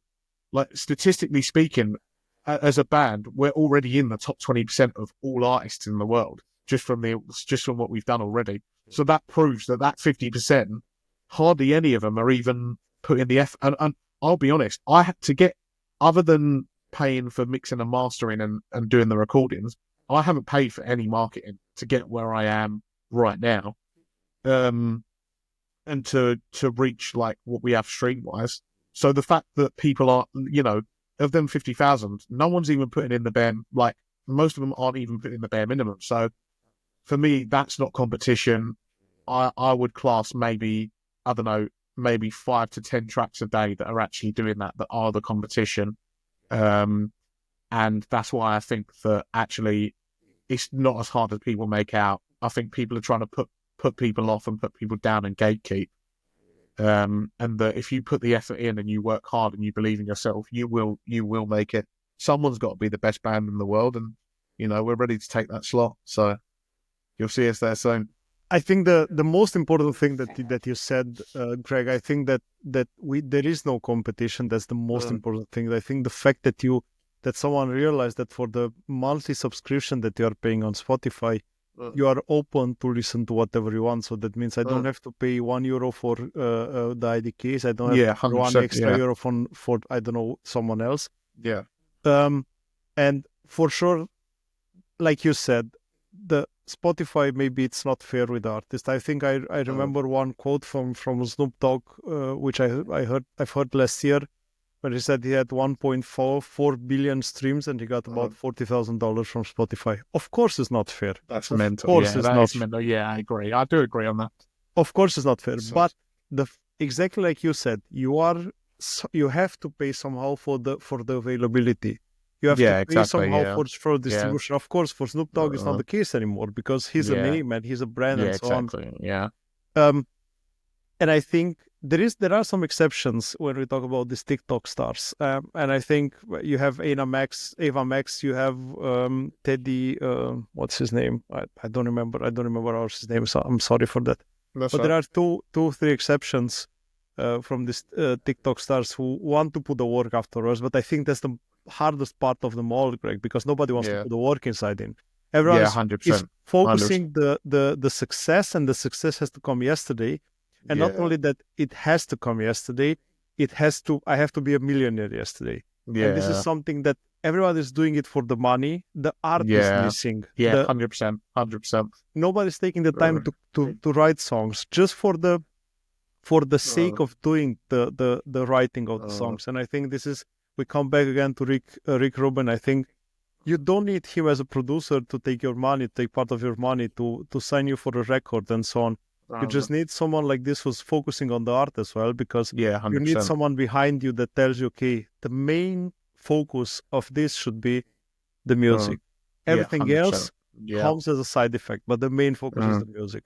Yeah, this is what I've said to the lads. I said, unless the top three, one of the big three record labels or a subsidiary of the top three come in for us, I'd say no. If someone wants to offer management, then I'll do it. But unless it's worth the time, there's no point, because I've looked at, people going with labels and things like that. And most of the time, they're still doing what I'm doing now, which is promoting their own music, push it out on posts and stuff like that. And if anything, they expect more than what I do. And I feel like sometimes, I guess, obviously works, otherwise they wouldn't get to do it. But I don't want to sit there and do cringy TikToks. I don't want to sit there and do embarrassing things and and do TikTok dances or whatever to promote my music. Because you have to do it. Because you would have to do it. Yeah, you would. Yeah. If your label, you've signed a contract and you're not, it's sealing your end of the bargain. That's it. You know, you're not making money, and yeah, we're not that band. We do the music because we love it, we enjoy it. All our favorite bands that we know, you know, they were cool, man. Like they were cool as fuck. Like they'd go out, you know, party, do that. They're not sitting there on TikTok doing dances and saying, you know, doing like cringy things to, you know, to get promotion. Like they would have told their manager to fuck off. So, you know, for us, like it's not about that. It's about keeping it real. I sound like Ali G now, but like just like, you know, doing what we love, like being ourselves, being off like our authentic selves, being the band that we want to be and the bands that we love, and like be able to provide what we've been able to enjoy, and we got to enjoy it at the time. So we want to recreate what them bands did for us at the time, you know, in our teen years, like going out to gigs, loving that. We want to be able to do that for the next generation. So, and you can't do that without having the attitude and doing the real stuff. At the end, something that I'm seeing a lot lately is just doing what you love and doing what you love for yourself. And if you love it, just put it out there because that's going to be amazing. Yeah. I don't know if you know Oliver Anthony. Do you know Oliver Anthony, the guy that That rings a bell. wrote? Let me remember the name of the song. Richmond, North of Richmond. So he wrote I would say it's more like a manifesto song, which is written about the political class in the US and so on. So someone put the song.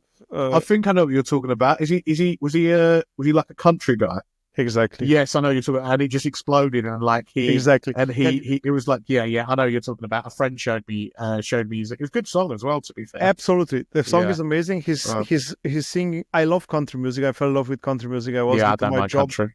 I due to my job, I was a few times in the US, and I learned to love country, and I'm listening at home as well, and I do listen to Oliver Anthony. And he said I like real country though, not these pop artists portraying to be country. I like real country. That's the only stuff I listen to. Absolutely, and I think there is a huge. I didn't know how huge is the country market, by the way. Yeah, it's massive now.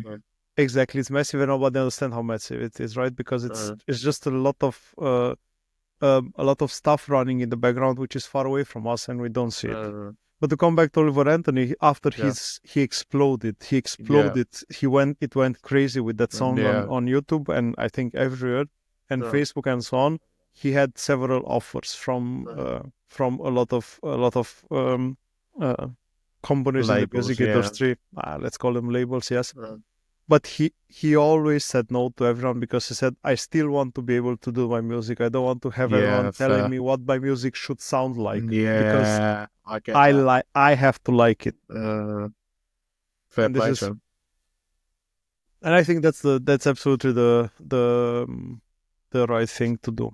I'm going to be completely honest here. I'd love to do that, but if the right amount of money comes my way and I know I'm getting it, but I wouldn't sell. Like, don't get me wrong, I wouldn't sell my soul. And I definitely, if like we've got an actual, like, say we've got a couple of fans now, but say we've got like a legit, like ridiculous fan base, and like there's, I guess you can't, because realistically without them, it's hard. It's hard. It's hard. Yeah, it's hard to find the integrity when you see yourself in front of that bunch of money. Yeah, and that's something which is hard. And I think it's nobody's business to decide for yourself, and it's only you that can decide for yourself. And see, the issue for me is I would happily sell myself down the drain to be able to do things for my family, and all stuff like that, and like set them up and make sure they're happy and they don't have to worry for the rest of their lives.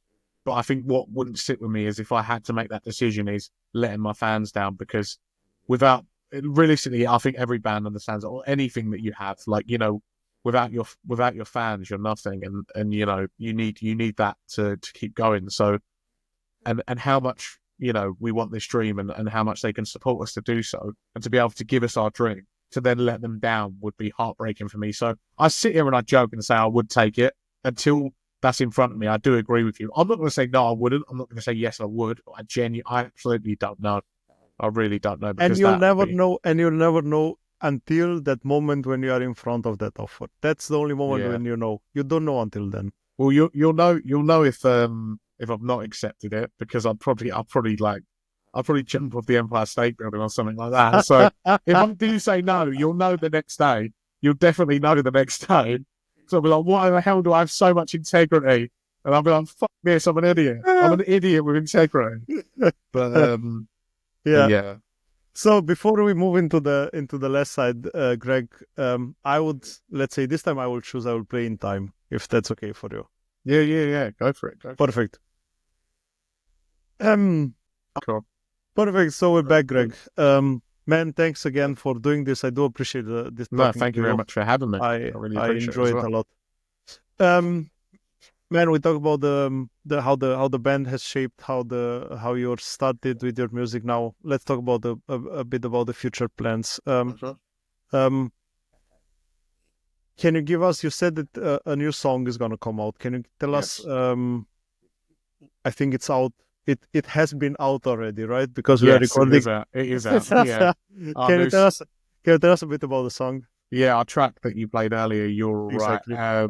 Yes, it's a great track. So, I wrote this myself. And like I said to you earlier, you know, the way I listen to the music after I've written it and then get from it, and sort of what I've got from it is it's a beautiful song. Really, it's basically a conversation. Two people, one person who's really struggling with, I guess their mental health. I don't really know, but they've got like this internal struggle going on, and it comes down to social media and everything that's going on in their life today. And the other person is basically essentially saying like it's okay that that you're worrying, and it's normal to have these worries, but things will be okay in the end. And they always are. The amount of people that have gone through possibly a lot worse, World War II, people being blown up and stuff like that, and they got through it. So yeah, life is hard. Life's always going to be hard. And, in the age of social media and when you're being pushed so many things, so many different opinions and so many different, things that are being pushed at you literally through a screen in your hand constantly, you are going to have these thoughts, you are going to have struggles, you are going to find, things mentally hard. But, just take a breather, relax, find the things that you need to, like, I'm no expert. Please don't take like any, mental advice from me, but, seek a mental expert or something like that, or your doctor or something like that. But, have a listen, and like things are good. Like, I've been in bad places myself, and I've had some really bad times. I've had some really bad things happen to me, but, life goes on, and, things do get better. And there are, things in life, in 1 year, I don't know why I'm laughing. I had my dog be run over by a car. Me and my ex-girlfriend of 6 years broke up. I lost my house.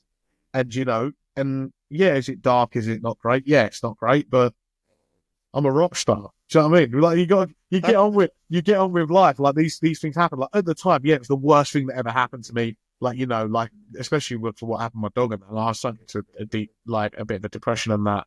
And, it causes issues and things like that. But the thing is, like, you can't, the world doesn't stop around you, and nothing stops. So you've got, like, what choice have you got? You've got to carry on. So, I mean, the track's more about, more to do with like social media and like the whole world that we have revolving around us. And it's like a conversation of like someone being supportive towards that person. And I find it's actually serendipitous, because at the end there's a guitar solo, and this genuinely wasn't meant to happen. And we have a guitar solo with two separate guitar solos, one being played by our bass player Jules, and then one being played by our lead guitarist Mitch. And like the two guitar solos are almost like the same conversation that's going on throughout the song. I'm like, we didn't mean it. It's just that's how the guitar solo ended up being. And I think it's such a beautiful ending to the song as to have this conversation in the lyrics, and then this conversation musically. And that's what the track's about, and that's how it's going to be. Cool. I think what's it's important to say I like this this quote that I've heard for a few years, which says the worst thing that ever happened to you is the worst thing that ever happened to you. Like it's not the end. Yeah, it's not the exactly. worst thing that happened in the world. So move on. And I think yeah, I'm looking forward to have heard it. No, thank you very much. Thank you. Thank you. Yeah. You heard it already. It's Exactly. it's a great. I know. It's a great track. It's a great track. Thank you. Amazing. Thank you. Yeah. It was, I know. so Yeah. Better think I- anything the Queen produced. So I know. I've tried to make it grammatically correct, but I think I haven't managed to. Nah, it's so good. It's so good. It's so good. I know you had a busy summer in 2024. You had quite a few gigs. Yeah, we're gigging all over the place. What's planned for 25? Do you have something that you hammered in place already, or it's everything still in discussion? So at the moment in 2025, I'm being a bit cheeky because I wanna cause a bit of a buzz. So we know that we can get a following on Spotify, and we know people want to listen. So I mean, the scary thing before was, what if we release these tracks and no one wants to listen? But you know, people. I mean, it's almost a relief that people enjoy listening to us. We've had people be so supportive on Instagram, Twitter. You know, people telling us how much they love us and how much they love our music, which for us is just absolutely incredible. So to have that support's great. So for us, we want to build more of that buzz. So our sole focus this year is literally just focus on Spotify. We said all we're going to be doing this year is Spotify, recording tracks, getting them ready for release, and just trying to aim to release 4 tracks a year. So if we've got a back catalogue, it makes it easier, because then that way all we've got to do is just go bang, upload it, work on marketing, and then we don't have to worry about recording or anything if we get it done. Obviously, if there is a gig and it is worth our time, we will take it. If we feel like we've been out of practice for a while, then we will. If for some miracle we end up on billboards all across London, then we will put a gig together, because the people you got to give the people what they want. But yeah, at the moment it's just working on getting the tracks out there, building up hype around us, and just, you know, getting people to love us more. Because I mean, some gigs are great, but when they're asking you to sell tickets and then like other people aren't, it's like, what's the point of selling tickets to the same people who are going to turn up? We'd rather invest our time in building more of an audience and going wider. So yeah, we will take free entry gigs as well, because like all last year I remember probably like 6, 7, 8 gigs would be playing, and then there'd be someone on the door selling tickets, and then people would come in, and then they would just these people would turn away to like, oh, we got to pay. Just let them in, you know. If it's not full and like, you know, the people are whatever. Like we sold out some of the gigs. Like Mascara Bar was absolutely incredible. Like that place absolutely went off. But yeah, it's just creating more of a buzz, getting in people's faces, getting the tracks out there, and that's the main focus. And then, like I said, if it's worth it, then we'll gig. But people have got to make it worth it for us to want to gig at the moment. Makes sense. Absolutely. So at the end, whatever thing that is beneficial for you, like you said, and I think that's most important. Is there a venue or a festival that you dream at to perform at? Venue, easily for me, London Stadium. Is, you know, I support West Ham United football team, so you know, just the same way that Oasis played Main Road, and they've also they haven't played the Etihad, have they? No, because it hasn't been built yet. But they played Main Road. I saw. Did I see Blur there? No, that weren't there.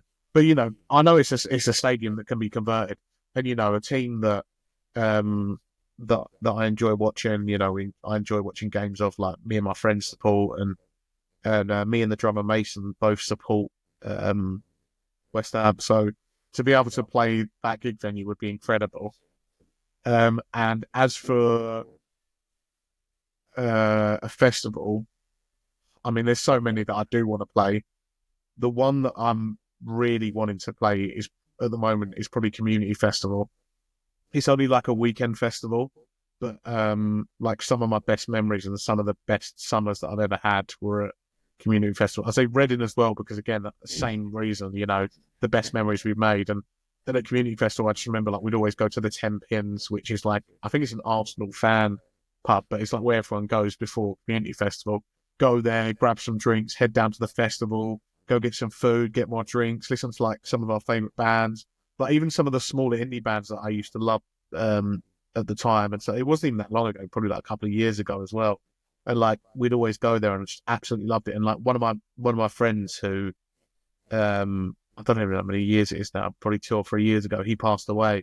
Me and him, we loved the Seagulls and the Wombats. So like some of my best memories is just looking at him and just screaming at them songs and just knowing I've always got that. So it'll be a bit heart-wrenching, but to be able to play that and have the memories and be able to recreate for other people what bands did for us as well. It's like to give back. So I think that would also be one of the festivals to do. That's the most important thing, that you are able to give back what you get as feelings, not as 100%. money or something, but just feelings. I was smiling when you said about Tottenham, because when you said London Stadium, I was afraid to ask which team, because I love football, but I don't know all the stadium names, and I know around London you have about 6 teams, I think, that are playing Premier League or something. Yeah, there's a lot. And I thought if I'm saying the wrong name, then could be that. But not a typical football fan, I have to say, because you said exactly. Yeah. You said Arsenal and you didn't swear. So yeah. Oh, I do hate them though. I do. I shouldn't say that. We played the Gunners pub a few times, but it's my dad's fault. So my dad's an Arsenal fan, right? As a kid, he never took us to any Arsenal games. So I used to play football, and we always got taken to West Ham games. So because that's the team that I've seen, play at home most, it makes sense for me to support West Ham. And just when they succeed and when he's happy, it just pisses me off. So I'm just like, I just hate him. But no, it's all love. It's all love. That's the most important. Yeah, that's Greg, where do you guys see the IDKs in the next few years? What's the long-term plan? The long-term. So in my head, this is the first year. I've got like a 4-year plan that we're currently working on with the releases and things like that. I think in the next 4 to 5 years, I'm hoping by then we'll either be signed or like well on our way, making music. I think we'll possibly be the goal then will be selling out. I want to say, is it arenas? I'm trying to think, because you've got like small venues. Yeah, possibly arenas. So, stadium arenas. Yeah. Well, if we're selling out stadiums, I'll be buzzing. But our music is made for stadiums, just so you know. It's like, I think we would sound incredible in stadiums. It's really weird, because in tiny venues, we sound incredible as well, because when it's like encased and like, it's small, like you sound so much louder. And our music is just built to be played loud and be played. So, yeah, that would be incredible. But, like we want to be selling out our own gigs. Spotify will be going strong, and making some form of money off our music. It doesn't have to be a lot, but all I want it to be is self-funded, just enough so that we don't have to put our own money into it anymore. We can fund our own tracks, we can fund the gigs, we can fund all stuff like that. For us, it's never been about the money. If it was about the money, then we'd have given up fucking years ago. So we do it because we absolutely love it, and that's what we're aiming for. I mean, the end goal is to be the biggest band in the world. So hopefully within within 4 years it could be possible, but we'll see. We're on the road. The good thing is this is the first time after the EP release and how well it done. It was like I could finally see the light at the end of the tunnel. Before then, I was scrambling in the dark, and I was like, it will happen. But I couldn't see the wood through the trees. But as soon as I saw them numbers on Spotify and we started taking off, I was like, I can see it now. It's there. I've just got to take it. So, yeah, we're on our way.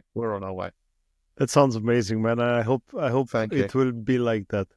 Thank you very much. Before we wrap things up, and before I ask you kindly to send a message to all your fans everywhere, I do have some let's say standard questions that I'm asking here. Of course. And besides the IDKs and Oasis, what's your favorite band or song that you could suggest us? So Okay. They're going to be so... Do you want something that's still popular, or do you want something that's like indie and new? just tell me something that you like to listen when you are alone. Oh, when I'm alone. A song I like to listen to when I'm alone. Like you love it that much that you like to listen when you don't want to. My problem is like this. So I'm pretty honest with you. Whenever I'm asking someone, what's your favorite book? What's your favorite movies? What's your favorite? Nobody's answering this question honest because everyone wants to give an amazing, like The Gladiator, Titanic, Yeah, I know, yeah. The Message, and no, man, just tell me what's your thing that you do when you're alone. You're alone. I can't tell you the thing I do when I'm alone. But what you do. What I do when I'm alone. I don't know, because the thing is, I'm probably got undiagnosed ADHD, because with me, music, like, I flitter from things to things, like, I'll listen to something for ages, and then there's no song that I really revert back to, and there's no music. I'm so, like, all over the place. Or I can tell you artists that I usually listen to when, mainly the main time I listen to music is in the shower. It'll be my indie playlist, but the artist I listen to is Noel Gallagher, which doesn't count because he's in Oasis. So I'd say it'd either be something by Feeder or Snow Patrol. And let's go Snow Patrol. Snow Patrol. But my favorite song by Snow Patrol is a song called Spitting Games. It's a great track. I mean, people have probably heard it, but they might not know it's called that. I'll say, let's say Feel in the Moment by Feeder. Good. That was it. Thank you. Yeah. We got there in the end. We got that. But that's it has to be a process. It cannot be a direct answer, because that's usually, as I said, something that is not made for you, actually. Now I want to hear a movie that you like. Easy answer. I mean, it's my favorite. I mean, I think it's a great film. I mean, a lot of people disagree with me, but it's not just about the film. It's the reason why I like it and what the film means. And my favorite film, Fight Club. I think it is a very. I know you're going to say it is a. Oh, you like it? You like it? Good film, all right. Absolutely. I feel like it is a bit of a basic bitch answer, but all the time when I was a kid, it always used to be on ITV when I was growing up. So I'd sit there and it's mental. Some of this, me and my nan, right? So she's passed away now. One of the best women I've ever met in my life. We would watch the most fucking crazy shit. Me and my nan sat there. We watched In-Betweeners together. Have you ever seen In-Betweeners? Yeah.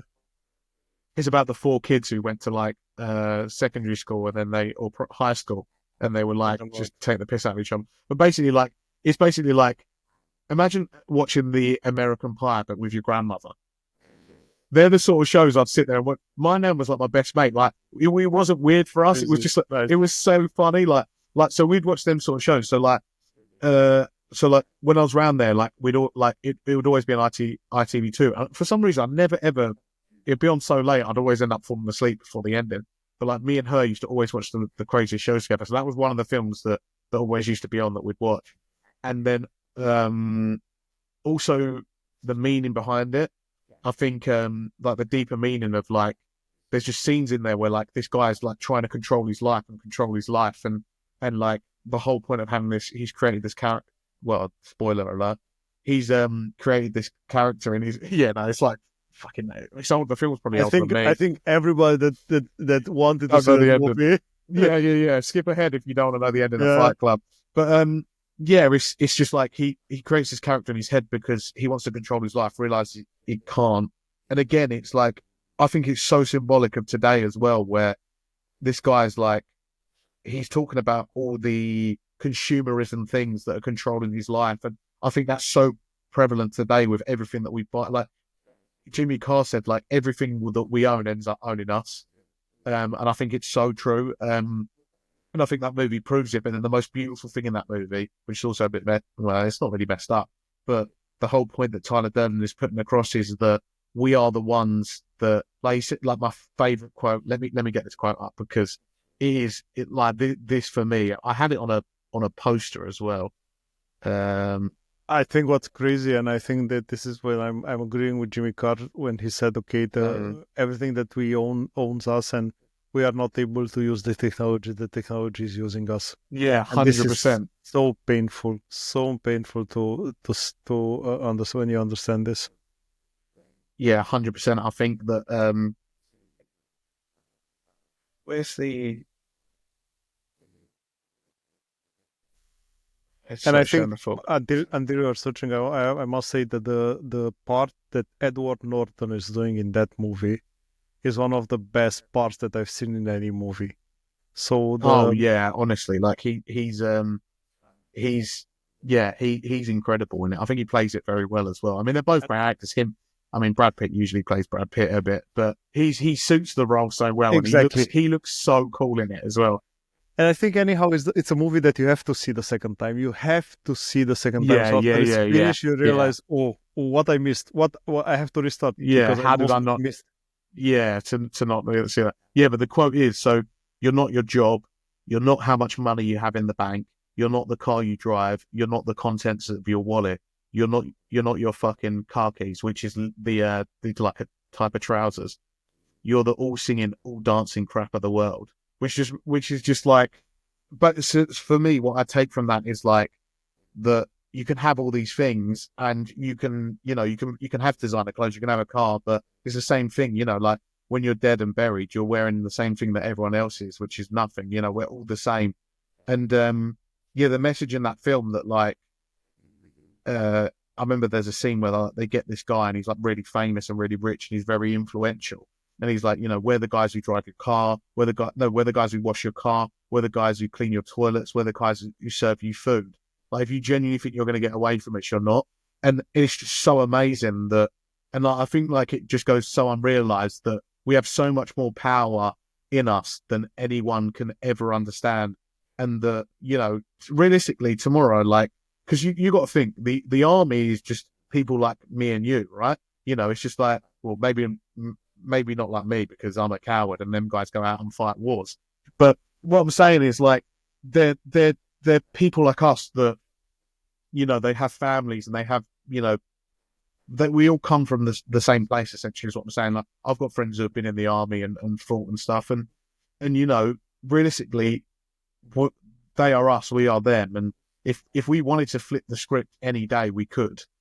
And I think that film portrays it so well to say that every person has hidden potential and we can be so much more than we can, but you've just got to believe it. The most important thing is that the message that we should not take our value from our job, from our car, from our phone, from our whatever we have. We should take from exactly. So we should take our value from ourselves and what we enjoy doing and what we spending quality time with the ones that want to spend quality time with us and don't try to get the attention of people who are just there. Exactly. Yeah, exactly. Yeah. So I think there are a lot of lessons in Fight Club, and unfortunately, and I have to say unfortunately, it's still actual. So it's not like it's expired or something, or his theories are not there anymore, but I have the feeling that they are more present than they were back then when the movie was released. 100%. And I think that's why it's such a beautiful film as well. Exactly. And the last recommendation, Greg, would be the book recommendation. Book. So I'll get the book up. So it's actually, I would say, anyone I guess this is mainly aimed at musicians or people in people who are trying to promote themselves on or their music within Spotify, and this is specifically for Spotify. I could probably advise another book as well, but it's called Spotify Profits 2.0: Music Marketing and Business Strategies for the New Single Economy. I can send you the link, Fricks, and that way you got a link, and then you can put that in the thing. Yeah, it's by a guy called Chris Greenwood. is actually an artist called Chris Greenwood is an artist called Manifest, who is currently sitting at 457k monthly listeners. So you can trust in what he's saying. It's a great book and it's a great listen. I think anyone who's starting out or about to upload music to Spotify or any streaming platform, it doesn't just, go for Spotify. It's just mainly sort of dedicated to that because that's what he knows what to do. It's a very educational book. It's a lot about how to promote yourself, how to work the Spotify algorithm. Like I said, most of the things that I've learned about them, 50,000 people are uploading a day, but maybe only 2 or 3 of them are actually doing anything to actually warrant streams or that have a following that will, push them streams. And yeah, I think anyone in our position, I wish I'd have known about that book sooner. Like I said, the guy knows what he's talking about because he's not just talking the talk, he's walking the walk. And that's one thing I'd say. Anything I've ever done, I remember sitting on YouTube before I could write songs, and there was all these people going, "Oh, listen to our songwriting class." It's like, if you had a #1 hit, I'd listen to you, but you've got nothing in the charts. Why am I not? So that's why I listen to my favorite artists. And the same with this guy. He knows how Spotify works. He knows what he's talking about. So it's a great read. I'm not getting paid for this. I wish I was. And yeah, the proof's in the pudding. So yeah, definitely give that a read. If we're talking about something outside of that, I mean, I don't really read. I usually listen to audiobooks, but the one thing I did listen to audiobook-wise, which I thought was amazing, was Ozzy. Oh, the Spotify 2.0 is, if you have premium on Spotify, you can listen to it on there for free. Oh, okay. So that's a tip. Tip, yeah. Yeah. The same as the next one I'm going to say, Ozzy Osbourne's book, which was actually no, it wasn't. It's going back to Oasis. Tony McCarroll's book. So the original drummer from Oasis, Tony McCarroll, great book. Yeah, I love that. Yeah, I'm going to go with that. Tony McCarroll. I think it's called My Story or something like that. But yeah, the Tony McCarroll Oasis book. Yeah, that's what I'll go with. That was my favorite. That's easy to find. I love that. I will link it anyhow in the description. If you send me the link, I will put also the other one there as well. Yeah, that's great for musicians. Great. Thanks for the recommendations. You're welcome. Greg, when was the moment when you realized you are a grown-up and not a kid anymore? This is mental, right? So mine's so weird because most people are going to say something so profound like, "Oh, when I held my child in my arms, I realized I knew that I was a man for the first time." I'll tell you when, right? I went on a date with a girl. I'm not going to mention her name because that's not important. People I know her, and we went and saw the last Harry Potter film, right? And we kissed. She was smoking, and it tasted awful. I don't know if maybe it was a thing that it was like kissing an ashtray. I hope she never sees this, but I don't think she will. If she ever sees this, she'll fucking. I don't even know if she'll know that I'm talking about her if she heard this. But honestly, it was so bad. I remember I was like sitting there like, your breath is awful, bro. It was horrendous, right? Man, you're mental. And then that killed my childhood. No, I'm joking. No, so that wasn't it. But, I mean, that was pretty bad. So anyway, so I'm on a date with this girl, and and I was like, "Oh, the last Harry Potter's out. Should we go watch it?" Being British, let's go watch it. All the planet, not only being British. Yeah, I guess everyone on the planet except me. Yeah. So yeah, but yeah, went and watched it. Watched the film, and the thing is, when the first film came out, I think I went and saw it for my 8th or 9th birthday, right? Bearing in mind, so I must have been about 18 or 19 when this last film came out, maybe 20. And yeah, so I'm there at the cinema, I'm watching it. And as the film ended, I just sat there and I had an epiphany. Well, I say an epiphany, but like it just dawned on me. I was like, my childhood has ended. This whole film has been around since I was. It was the fact of like, how can I explain it? It's like when it was. I don't know how I'm comparing this to when the Queen died, but when the Queen died, right? It was. You know what it's like when you watch a series and the Queen dies. But it's like go from Harry Potter to the Queen dies, right? Oh, it's just so random. But like, it was like you have such a like constant thing in your life that's always been there. Do you know what I mean? So like The Queen. the Queen, yeah. So the Queen has always been there your whole life. So when she dies, it's like such like. Do you know the joke? Like, I have to tell you the joke. Do you know go the on, joke? here. Go, no. The joke yeah. that when the husband is telling the wife, "Oh, my love, we've been marrying 20 years. Yeah. You've been there when my mom died. You've been there when my dad died. You've been there when my grandma died. You've been there when my brother had a car accident. You should go away because you bring me bad luck." That's it. Yeah. It's like.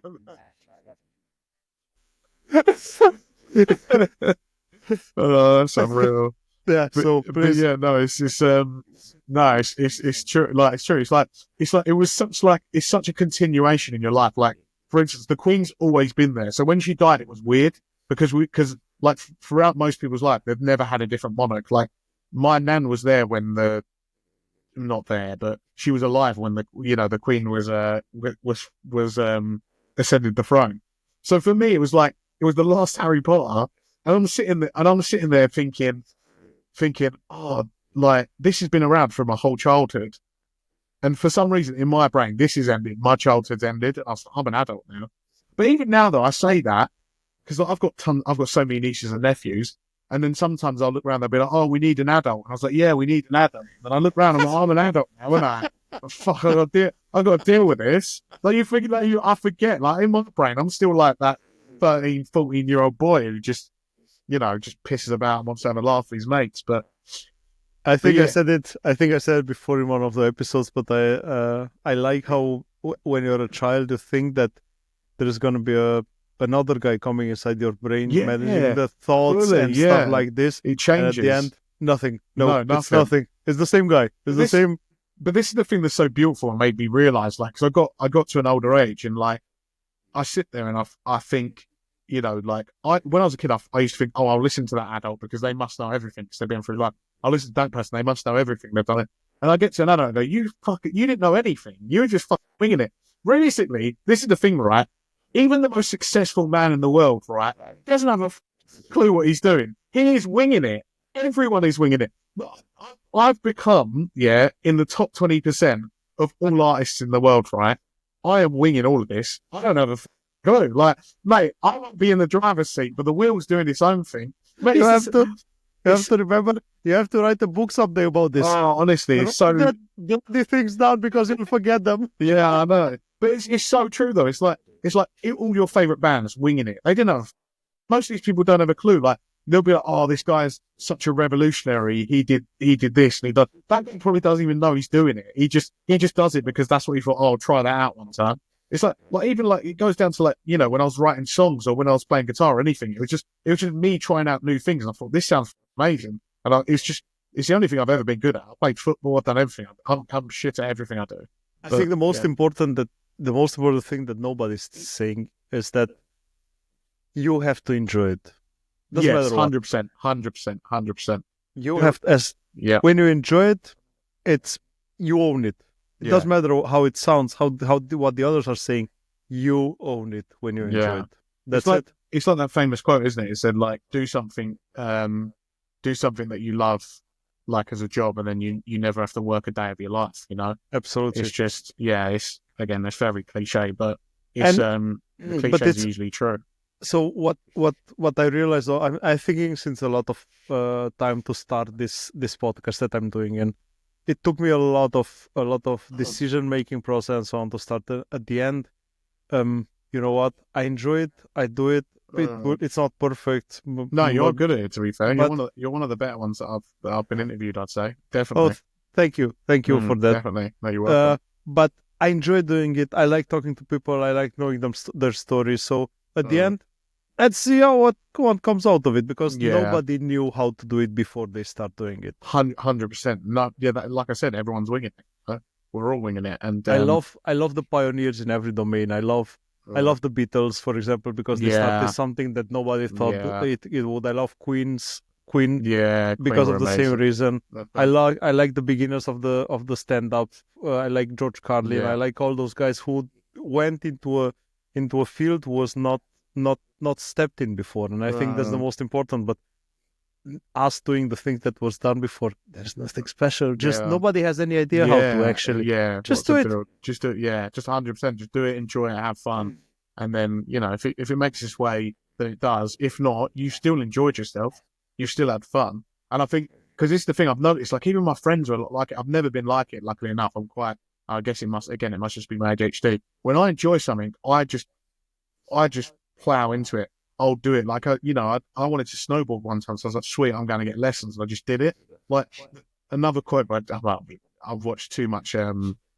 What's his name? He's the famous comedian we was talking about earlier, Jimmy Carr. Jimmy Carr, yeah. Like he said, the best time to start anything was yesterday. So it's like you don't get yesterday. Just do it now. Like anything that you love, just start it, do it. You are going to make mistakes. You are going to make fuck ups. Just learn, carry on. You will get better. Like. And this is the issue. I think most people look at mistakes as a brick wall and a dead end.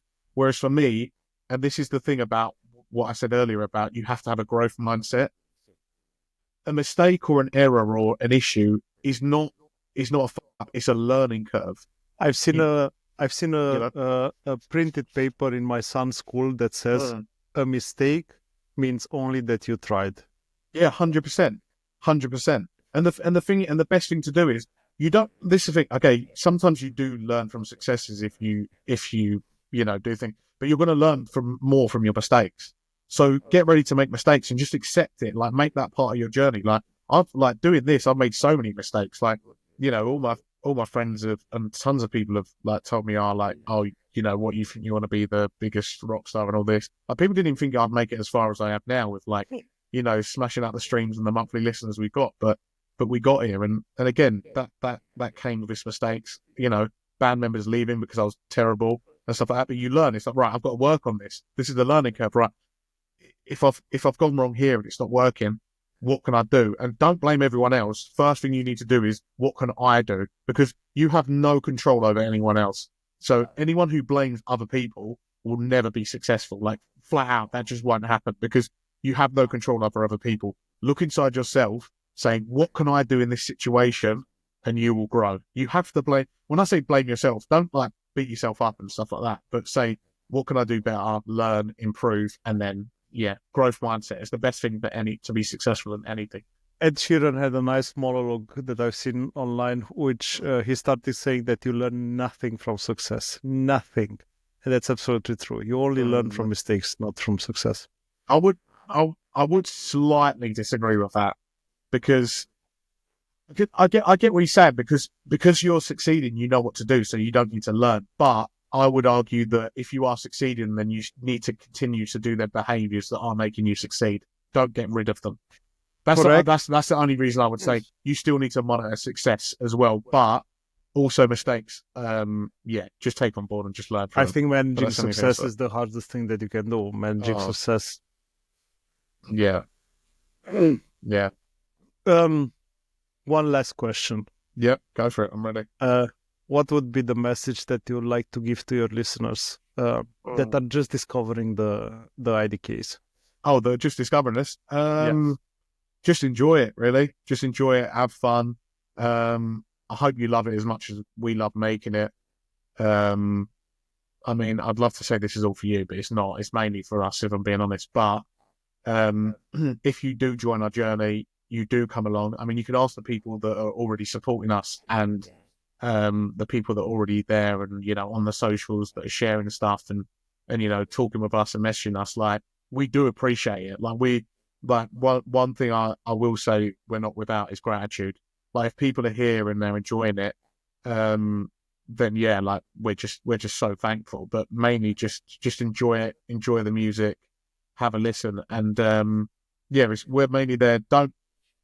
Don't try and be like us, and don't try and do the things we do, because we are idiots, and I'm preempting for some absolute catastrophic thing that happens, and we get cancelled. But we like we're not here to be role models. We're here to create music. We're here to create music that you know, people can listen. It's the same. So I feel like music is the same. I think you touched on this earlier, like any other format. It's like films, gaming, or any other sort of media where, like, if for us, it's a form of escapism. Like, you get politics every day, you get people arguing every day, you get people on the left and the right every day, and you know, all this nonsense. Just sit down, relax, just listen to it and enjoy it. You know, if you can Enjoy feel like, the ride. yeah, Enjoy the ride. yeah, 100%, and get involved. Like, the reason we another reason why I love music is because we also with our communities and with our gigs, we want to bring like-minded people together. So it goes, for instance, why I enjoy doing podcasts, why I got in touch with you, Paul, because, you know, for me, I hate cringy TikTok stuff. I hate, you know, the fakeness of social media and all the crap we do. This is real. What me and you are doing, this social interaction, this conversation, having a laugh, like meeting one-to-one, having a good old chat, like getting to know each other, getting to understand each other. This is real.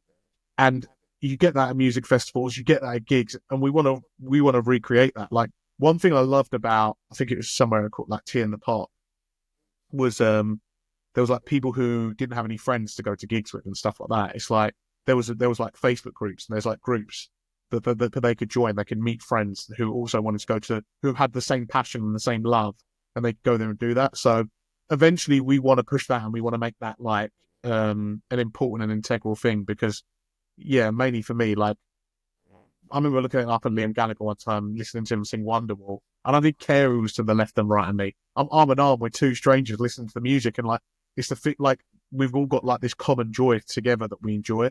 And I think once it's no longer about the band and about, I mean, it will always be about us, because, you know, we've got to look out for ourselves, like, not in a selfish way, but like we've still got to sort ourselves out. But like, once it's about the fans, I basically want to provide them some of the best memories that I've ever had, if that makes sense. You know, like what I've had at gigs, I want to recreate that. I want them to be able to go there. I don't want anyone to feel like, oh, I can't turn up at a gig because I've got no one to go with. Sweet. You know, eventually we'll create our own groups where, like, I mean, there's not enough people yet, but then once we do, like, we'll start creating our own groups. So then it's like, oh, sweet, we're going to bring you all together. Here's a group, join it, message these people, get in touch, and you can turn up with these people. We will create the group for them, and then, like, you know, we can do meeting groups through it and stuff like that. Like, just bring it. Basically, I'm sorry, I've rambled here, but the whole point of, for me, what music is in a time of social media where people should be the most connected and they're actually most disconnected, is bringing people together and creating real moments. Absolutely. No, you're not rambling. Everything that you said was 100% right. And Thank you. I think this is the reason why someone should start listening to you, because you are what you are, and you try not to show something else that you are. And besides that, the fact that you're doing the music for yourself, that it's saying something about the quality of the music. Yeah, thank you. It was a pleasure, the discussion with you. No, Paul, thank you. I've loved every minute of this interview, so thank you so much for having me on. It's the longest that I made until now, so thank you. It says a lot, right? Yeah. Thank you for sharing the story, and thank you, man. I'm confident that we will meet in the future again. Oh, 100%. Yeah, we'll definitely do something again. Yeah. And you will be somewhere around thousands of if not tens of thousands of monthly listeners. Oh, we've already hit thousands before. The only reason it's dropped is because we're not actively promoting. But yeah, fair. Yeah. But tens of thousands and hundreds of thousands. And I would love to see one of your gigs. And trust me, I will actively search, because I'm not that far away. Nice. From UK, and I would say you want a fan through me. I have to be honest. Thank you very much. Thank you. I appreciate started that. listening, and now I realize I enjoy it. And man, reach out next time you have something new. I'll be more than happy to have a chat. Thank you, I enjoyed every second of this chat. Same. I loved it. Again, nice to get to know you. Nice to get to know the IDKs, and see you next time, Craig. Thank you, mate. And you. Thank you very much. I really do appreciate it. Have a good one, mate. Cheers, bye. Cheers, bye.